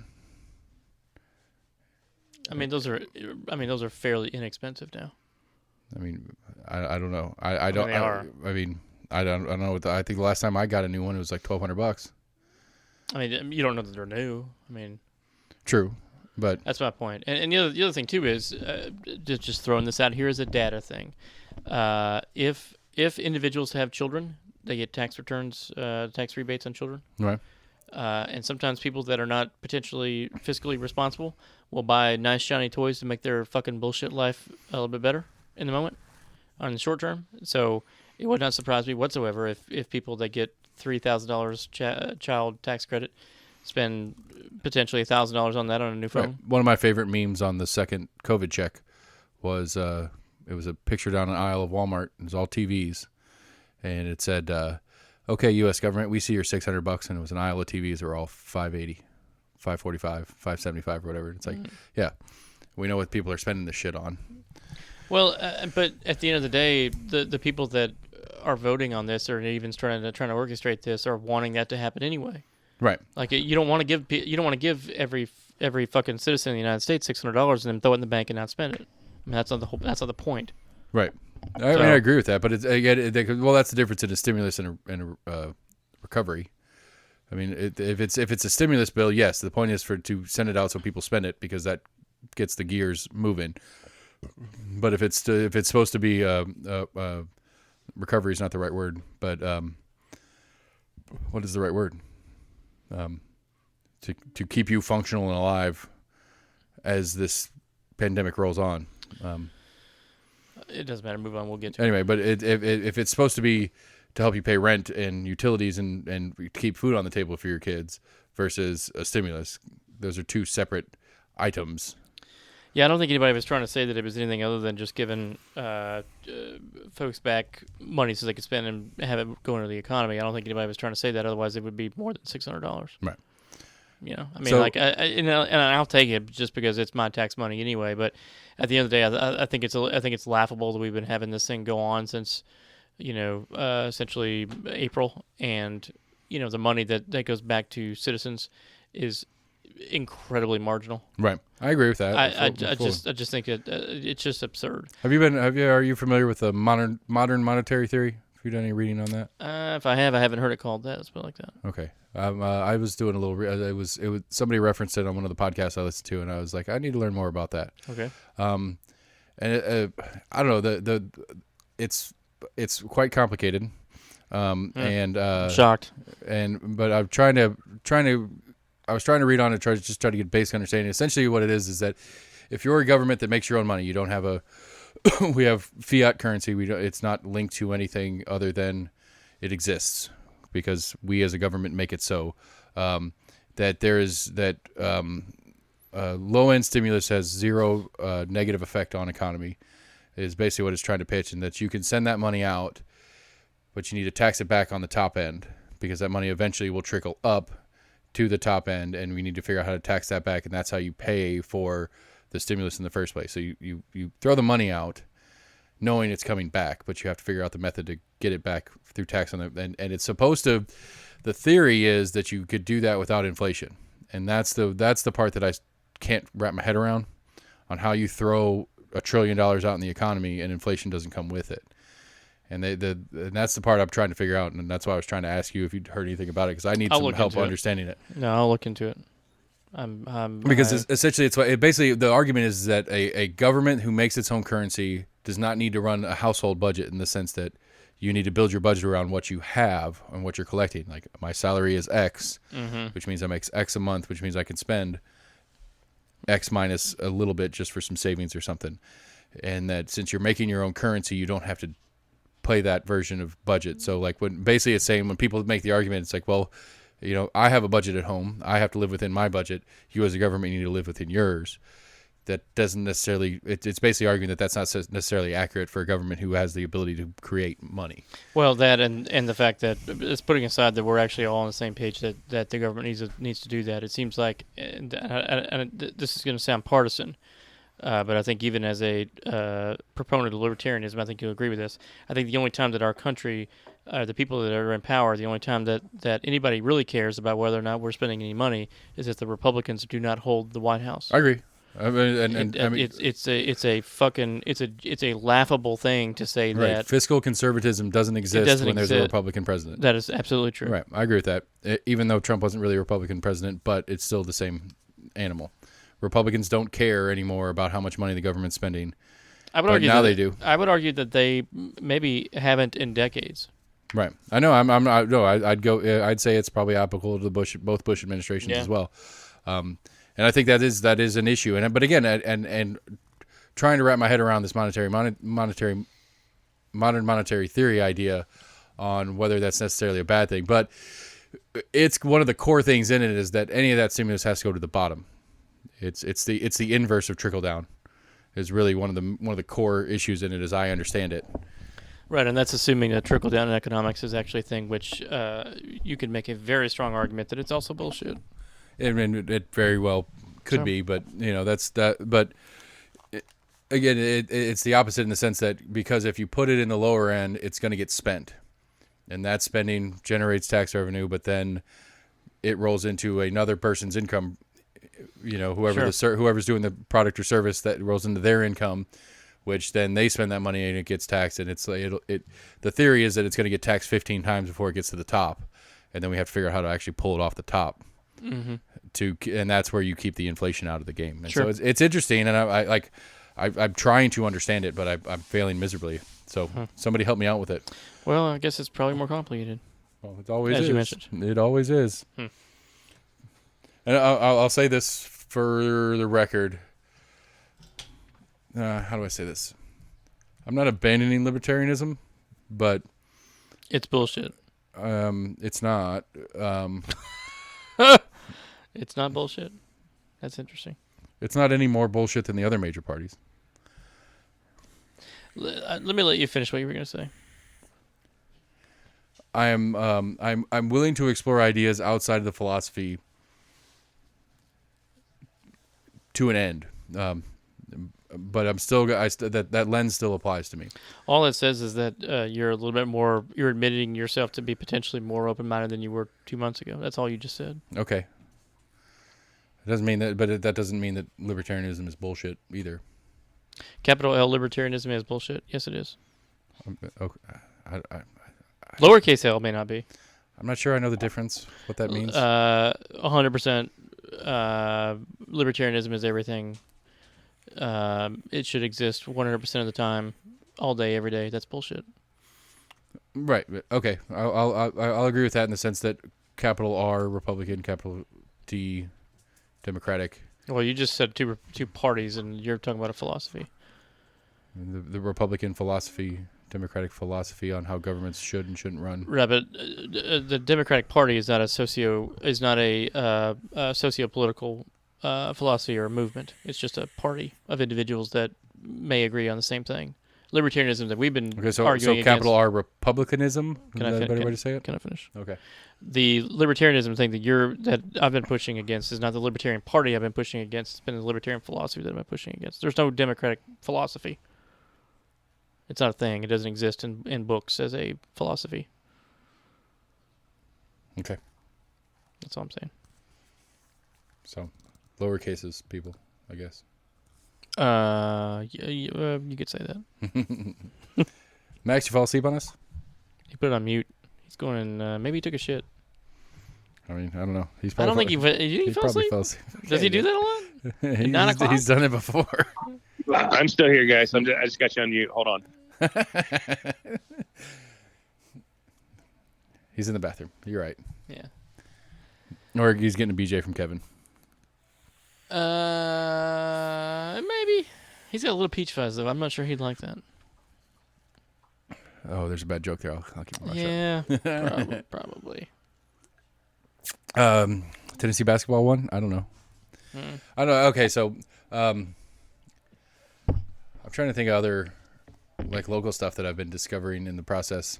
How many episodes have you listened to? Me? Yeah, I've legitimately done like 15 episodes since the last time you were on. I've listened to a few, not a lot. Which ones did you listen to? But I don't remember. The LP one was rough. LP? Yeah, the local Libertarian Party chair. What was rough about it? He's just not a... There's going to be a joke here. So, no, he's just not very... smart?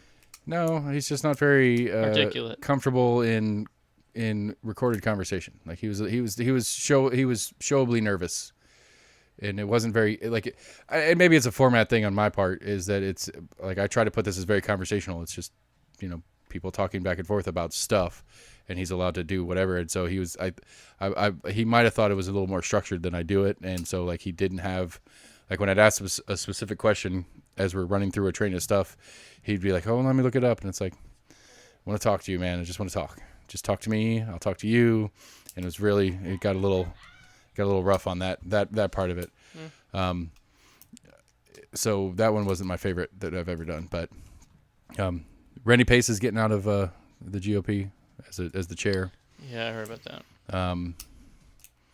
So I don't know what that means. It was interesting to talk to him because it seems like it's mostly a move to try to inject some youth into the local GOP movement.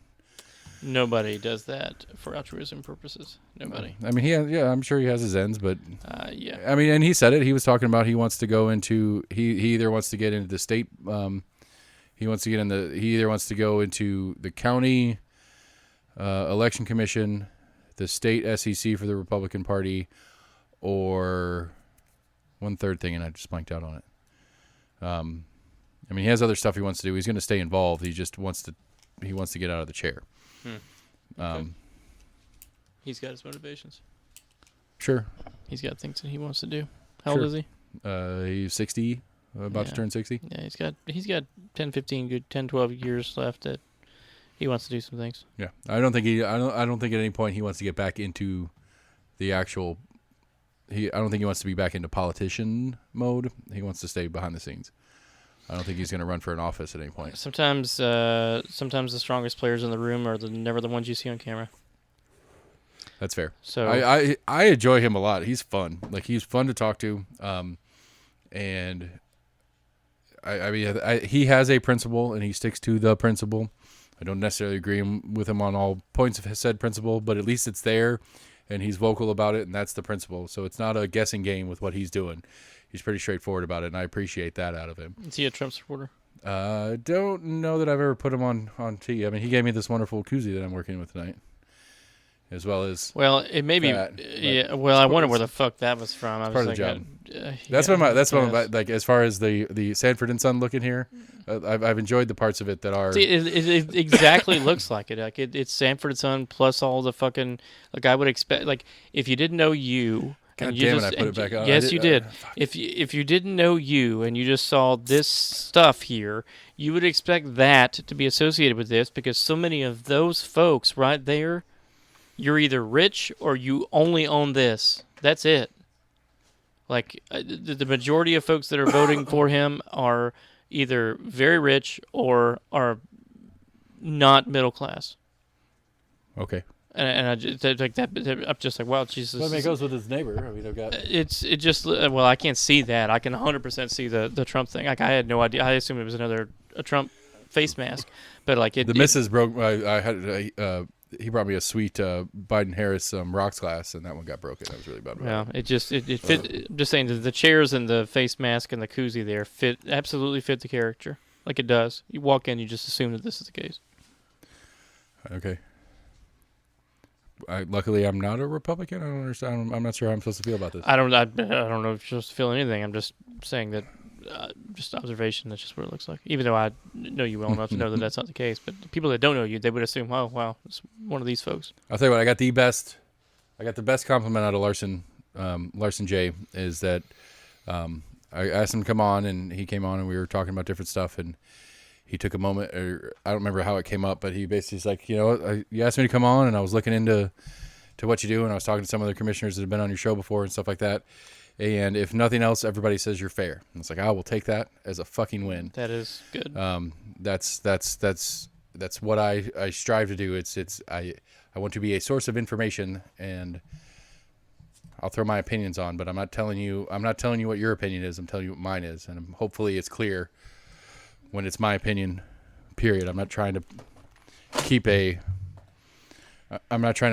formulate this and then everybody is structured behind my opinion or whatever. Right. It's that this is a place to voice, and again, it's a conversational thing, and some people just can't function in that, and I think that's sometimes if you're in politician mode though, some of the times if you're you're essentially on record here, it's recorded, and so you got to be careful what you're going to say, because if you decide you're going to do something in 5 years, somebody will dig this shit up. Right, for sure. Because one of the things I've been on a point on is with this Board of Health situation. I for the game's sake of it, I think Mayor Jacobs could have done better with the game. I'm not particularly impressed with him, period, when it comes to political gaming anyway, but whatever. But what I'm saying is, like, with the Board of Health thing, he's the only elected person on the body of the Board of Health. And almost every time they vote on something, he is the one nay. Like, any of the restrictions they put in place, he's the one nay. And then he comes out afterwards and pitches the fit about the Board of Health's authority and all that kind of shit. And it's like, okay, what ended up happening, I think, is that it skewed what the conversation was. And since he's voting nay, he thinks he's complaining about the Board of Health because of what they're doing. Where I believe, at least, that the complaint is that the Board of Health has the authority to do. And so if he would have voted with them and then come out and said, we shouldn't be doing it this way. Sure. It's a clear picture, because I think what came out of it, the way he did it, is that he's mad that they disagreed with him, and so he wants to bury them. But where I think the reality is that he's mad that they have the authority to do these things. He disagrees with them on principle, and that's why he votes against them. But when he comes out and complains about them existing, it's taken as it's that he doesn't like that they exist because they disagree with him. Where the reality is he doesn't like they exist. He doesn't think they should have that authority. Sure, I understand. And because as far as I've seen, that's the conversation that's going on around it. It's all about the mandate is what people are mad at, and the people that. And even the people that are against the Board of Health are against the mandates the Board of Health's doing. And I think it's missing the point of what's actually happening. Because what the point, I think, is, or should be, is should a non-elected body have the authority to do these things? Not, it's a who's doing it, not what's getting done. That's what should be the conversation, and it's not. I haven't heard that conversation, for the most part, out of anybody. Some of the commissioners I've talked to put it that way. But as far as any of the public conversation, especially all the people that are coming into the commission meetings and speaking, that is not what they're talking about. They're talking about, you can't tell me to put a mask. The Board of Health can't tell me to put a mask on. You can't tell me to put a mask on. This is a free country bullshit, whatever. It's like, that's not the argument we're having here. You're missing the point. And nobody gets it. And I think that's one of the problems that the media is failing specifically on helping clarify that point. I think the issue is we have turned this into nothing more than a talking point in rhetoric, because you wear a seatbelt when you drive a vehicle. It's just bullshit that we've even turned this into rhetoric. We could have potentially eliminated this back in April. If we would have went 2 or 3 weeks with social distancing and wearing masks and been more protective and that sort of thing. But instead, it's become some bullshit freedom issue where it's like, listen, you don't march for seatbelts. You're not doing that shit. So What the fuck's the difference? I mean, I might march against You haven't yet? law against seatbelts. Against seatbelts? No, for seatbelts. The presence of seatbelts. The presence of seatbelts or the required legal usage of seatbelts? I'm just saying. Are we in semantics now? No, Whether or not we're making them in a car? Come on, that's not what I'm saying. I would if there was a march, I would potentially join a march that was against legal requirements for seatbelts. Yes. Why? I don't know. You don't know. You would do it, but you don't know why. Well, okay. Well, let's put it in more context of what we're talking about. If the department, if the commission puts it on as a law, is that what I'm saying? By them, I didn't say that. Okay. So what do you? Exactly what I said.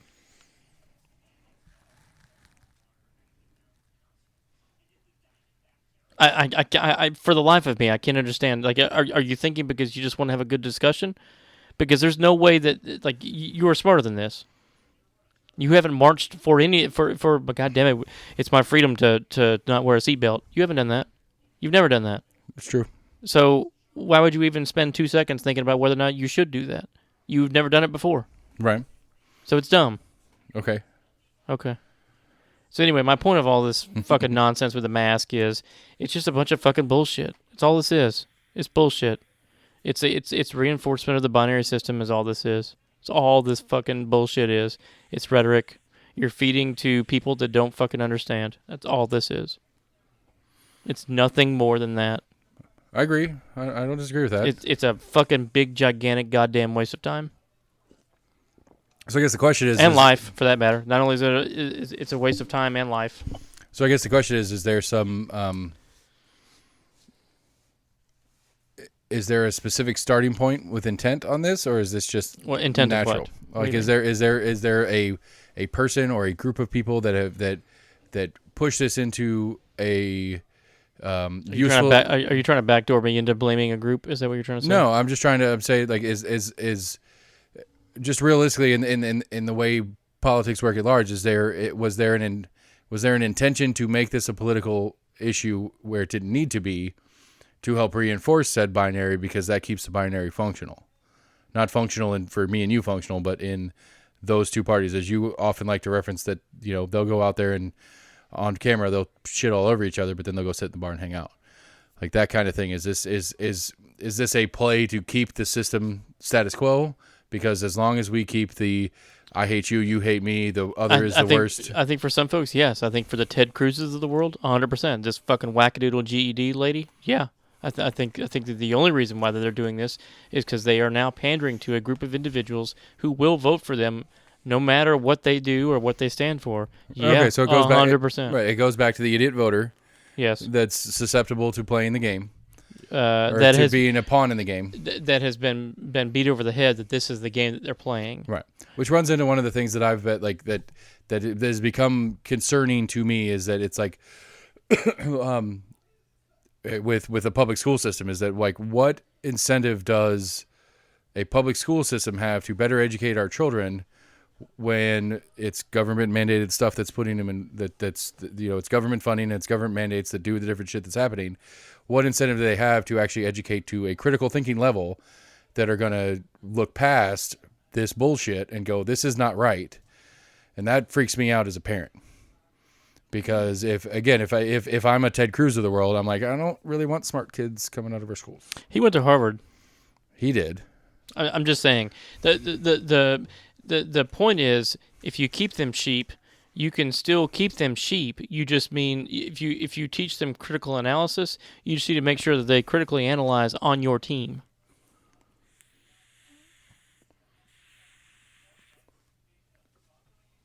Ted Cruz's problem is not that he's an idiot.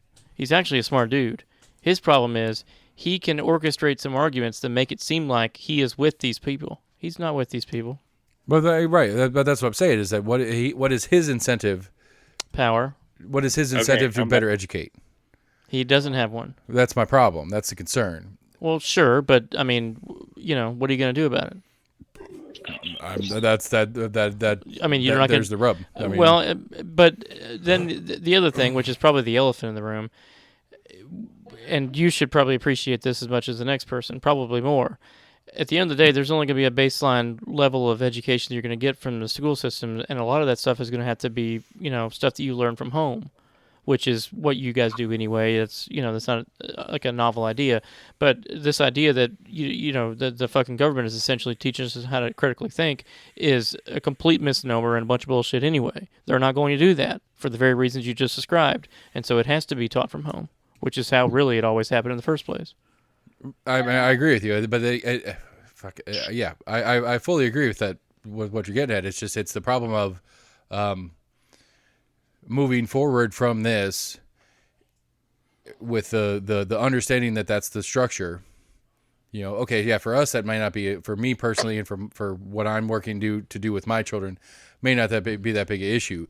But when I have to live in a world where there are plenty of other kids out there that are in the same class as my kids that are going to go through the system the same way my kids do, that don't have the support from home for whatever reason, could be a good reason, could be a bad reason, that are going to go out into the world and become this voting populace, that's a problem.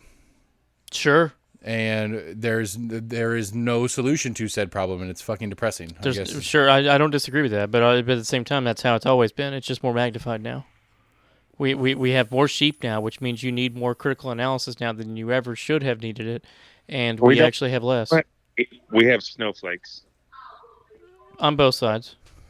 All our children are snowflakes.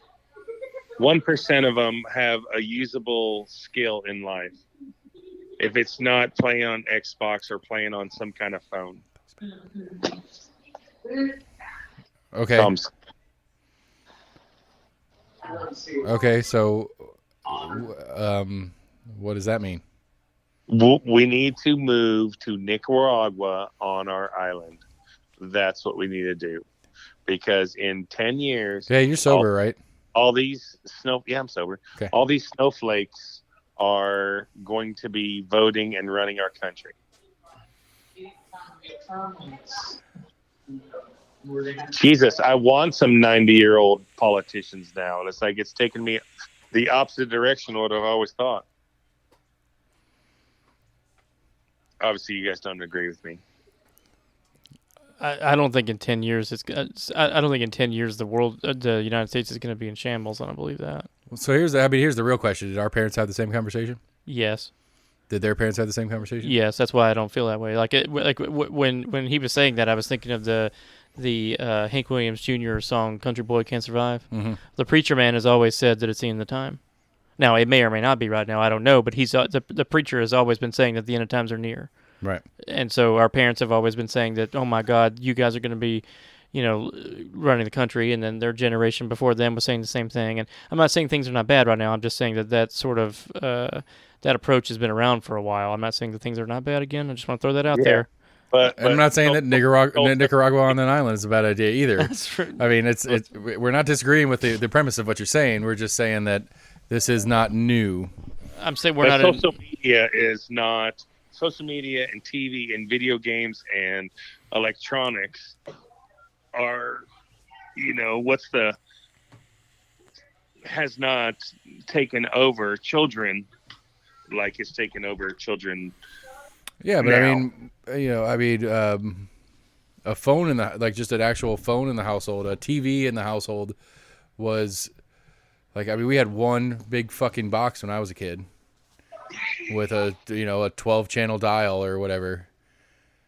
Yeah.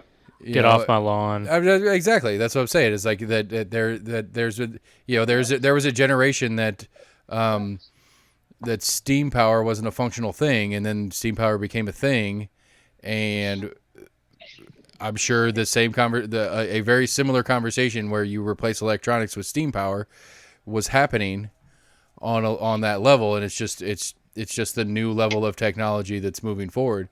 I mean, it does bring. I mean, I'm not disagreeing with you. I mean, it brings the question of what are the jobs in the future? What are my kids going to do when they grow up?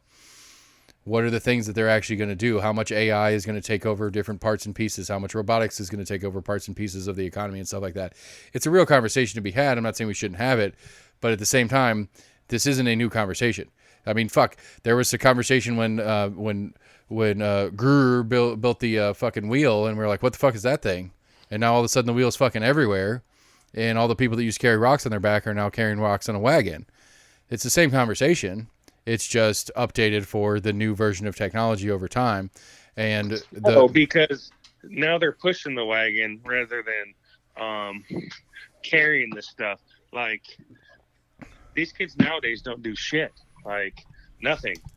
Like, right, but we didn't do shit compared to what our parents did. Well, no, there's a vast difference of, kids getting jobs and stuff. Like, most kids don't even freaking care to work.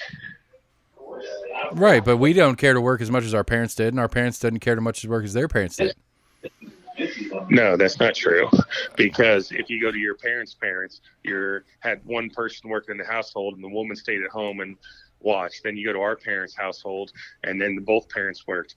Now we go to our parents' household. I'm sure you worked a job when you were younger, a teenage job or whatever. Like, nowadays kids feel like they don't have to do shit, just sit at home and play their Xbox and watch TV. Or well, A, that is our fault. We built that. B, isn't that the point? Isn't that one of those things as a parent, the generational shift is I want my kids to have a better life than I did? And maybe there's an argument of what the better life is or how a better life functions. But wouldn't that be the thing? Is that when my granddaddy was my age? Well, let me back up. When my granddaddy was 15, he was out working the field every day, and he would go and do his chores. Then he'd go to school for a couple hours, and then he'd come home and work in the field for the rest of the day, and then he'd go to bed and repeat. And we are one of the first generations where we didn't have that, and we got to just focus on going to school all day. And maybe go to work afterwards as we got older. And then our kids' generation is the one that there is no work for them until at least they're out of school. I mean, I'm not disagreeing that there's something lost in that. I'm not disagreeing with you in that sense of thing. But the difference is you're talking about a different work ethic. Or a different work, not a different work ethic.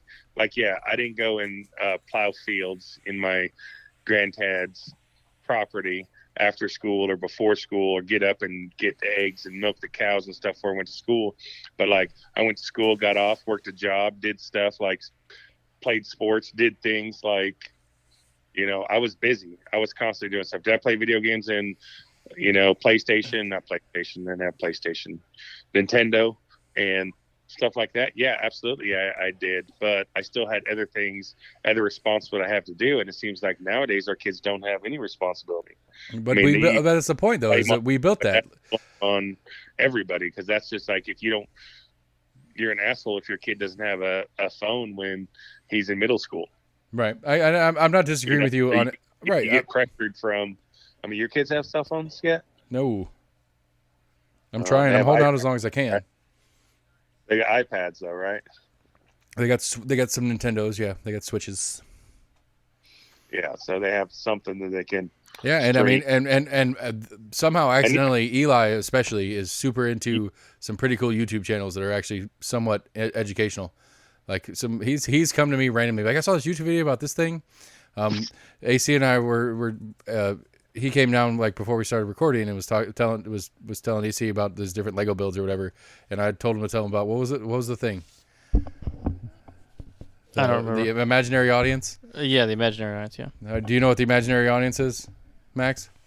What, like if you're making a movie on YouTube and you're talking to the imaginary audience? Nope. It's actually like a psychological, like smart term, which I didn't know. I learned this from him that he learned through YouTube.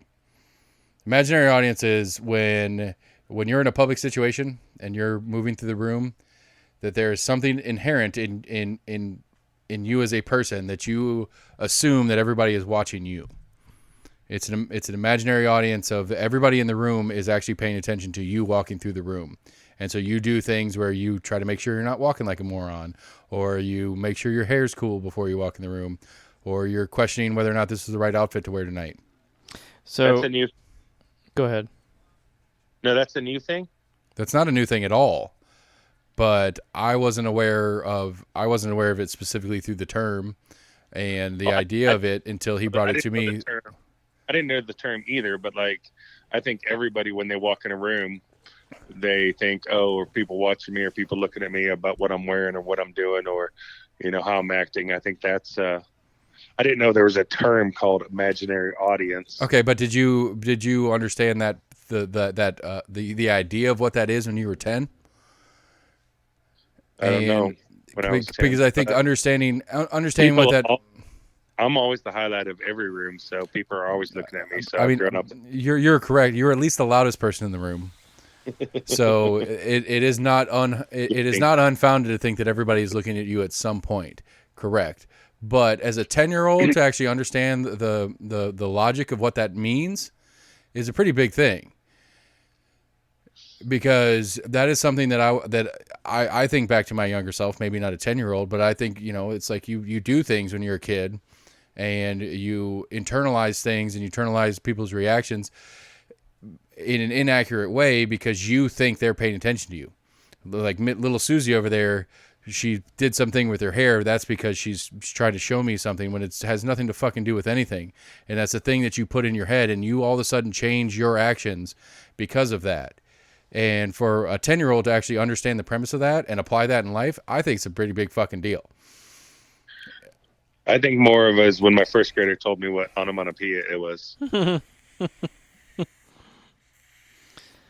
What was your point? No, I thought it was cool and exciting. My point is that we're going into this whole. We were talking about this whole like we as our generation is like these fucking shit kids are coming up and they're going to be worthless and the world's going to fall apart when they take control, just like our parents thought the same thing. And No. And because of technology, that's what you were talking about. No, I was agreeing with you that the world's going to fall apart. And I said yes, and they said that's what our parents thought, and I said no. I disagree with you on the second part. I agree with you on the first part. Well, that was the train of thought we were going down. And Paul, hold your disagreement for just a second. My point in bringing up this whole imaginary audience theory thing that my 10-year-old understands, that I feel like that is a good thing that technology gave to him that I didn't, that the school didn't, that came through maybe my laziness as a parent and letting him spend a little more time than maybe he should be on YouTube, depending on your justification of what should be time-wise for the kids on YouTube or whatever. But I think, luckily, for whatever reason, he's interested in that and he enjoys watching that kind of stuff. And I enjoy that he enjoys that. And I'm glad that he is learning things about how to deal with society somehow through YouTube. I think it's a big deal. I think it's a positive. It is a positive to me for my kids that he is learning that. Maybe I'm lucky and I'm one of very few that hits this situation. But you're not. I mean, yes, he learned that imaginary audience, but he also learned 3 Fortnite dances also. Hey, it's exercise. I'm not mad at that either. I had a sabbatical for a minute because there was a fellow hunter in here, and I was talking to him, and you'll get a trip out of this, Seth. He had a vape in his hand, and I asked him about what. I said, "Is he a vape?" He's like, "Yeah, I own a vape shop in Murfreesboro." And we got to talking, and that's why I muted you guys because he was talking to me. His store was the store they stood in front of when they had that press conference about them shutting down all the illegal drug activity in the vape shops. That's funny. It was. I wonder how much. Store. I wonder how much money he makes. Like, I wonder if he takes home. Well, he says they're in a lawsuit right now that he's probably going to get close to 100 for the lawsuit from that shit. Wow, that's good. That's damn good. I was like, I know exactly the press conference you're talking about. I watched it on TV. So anyway, that was why I was gone for a couple minutes. I was still listening to you, but it said you on mute. I'm sure that your conversation with him was better than what we were having over here. Probably, if you guys think that the kids, our next generation, is going to do anything in society, yes. Mine will. I mean, you think that Marsha Blackburn's bad? I do. I'm not going to get mad if my kids get a home ec degree. Jeez, wait till these kids grow up. Man. I will be. You're gonna wish that Marsha Blackburn was running again. Well, on that exciting note, I think it's time to wrap the date. We've solved all the world's problems. Kids suck. Parents suck. Your parents love you, but most parents don't love their kids. That's what I heard. Yeah, I hate my kids. You got to tell me how it goes. Truly, tell me how this I'll goes. Okay, cool. And actually, Don't send me worry. pictures even if you don't harvest anything. Send me pictures if you would. Like I'm dead serious. Like if you'd bombard my damn phone, I would appreciate it. You want me to Facebook Live when I'm killing something out here? I'm sure, except I don't have Facebook Live or Facebook. I'll FaceTime you. You got an Okay, iPhone. that's fine. Oh yeah, 100%. All right. I can FaceTime the group. Okay, fuck it, let's do it. Yay. What did you learn tonight? Anybody? Nobody? I thought it was a rhetorical question. I mean, if you want to chime in on our Facebook or Twitter page or something like that about what you learned tonight as a listener, we would love to hear about it. Are you saying you're watching the badge of your audience? What? I'm trying to do an outro, man. Shut up. What'd you say? I said, are you sure you weren't talking to the imaginary audience? I'm always talking to the imaginary audience. That's part of what doing a podcast is. I'm really just talking to myself. But we're Almost in Agreement, almostinagreement@gmail.com, Facebook, Twitter, YouTube. Hit us up. Tell us what you want to hear about. We're going to keep working through the commission. We got some city council that I'm going to start working on. I'm going to get with Eddie Manis and some of the state level people. I'm going to keep working through this. Again, the point is to talk about things that not everybody's talking about. The Board of Health is a thing. The baseball stadium's a thing, and I'm going to keep up with it. But I want to keep like this drone thing really blows my mind. That there's no conversation about it. We're just buying drones, whatever. You know. So congratulations, Knox County, you bought a drone. We'll be back.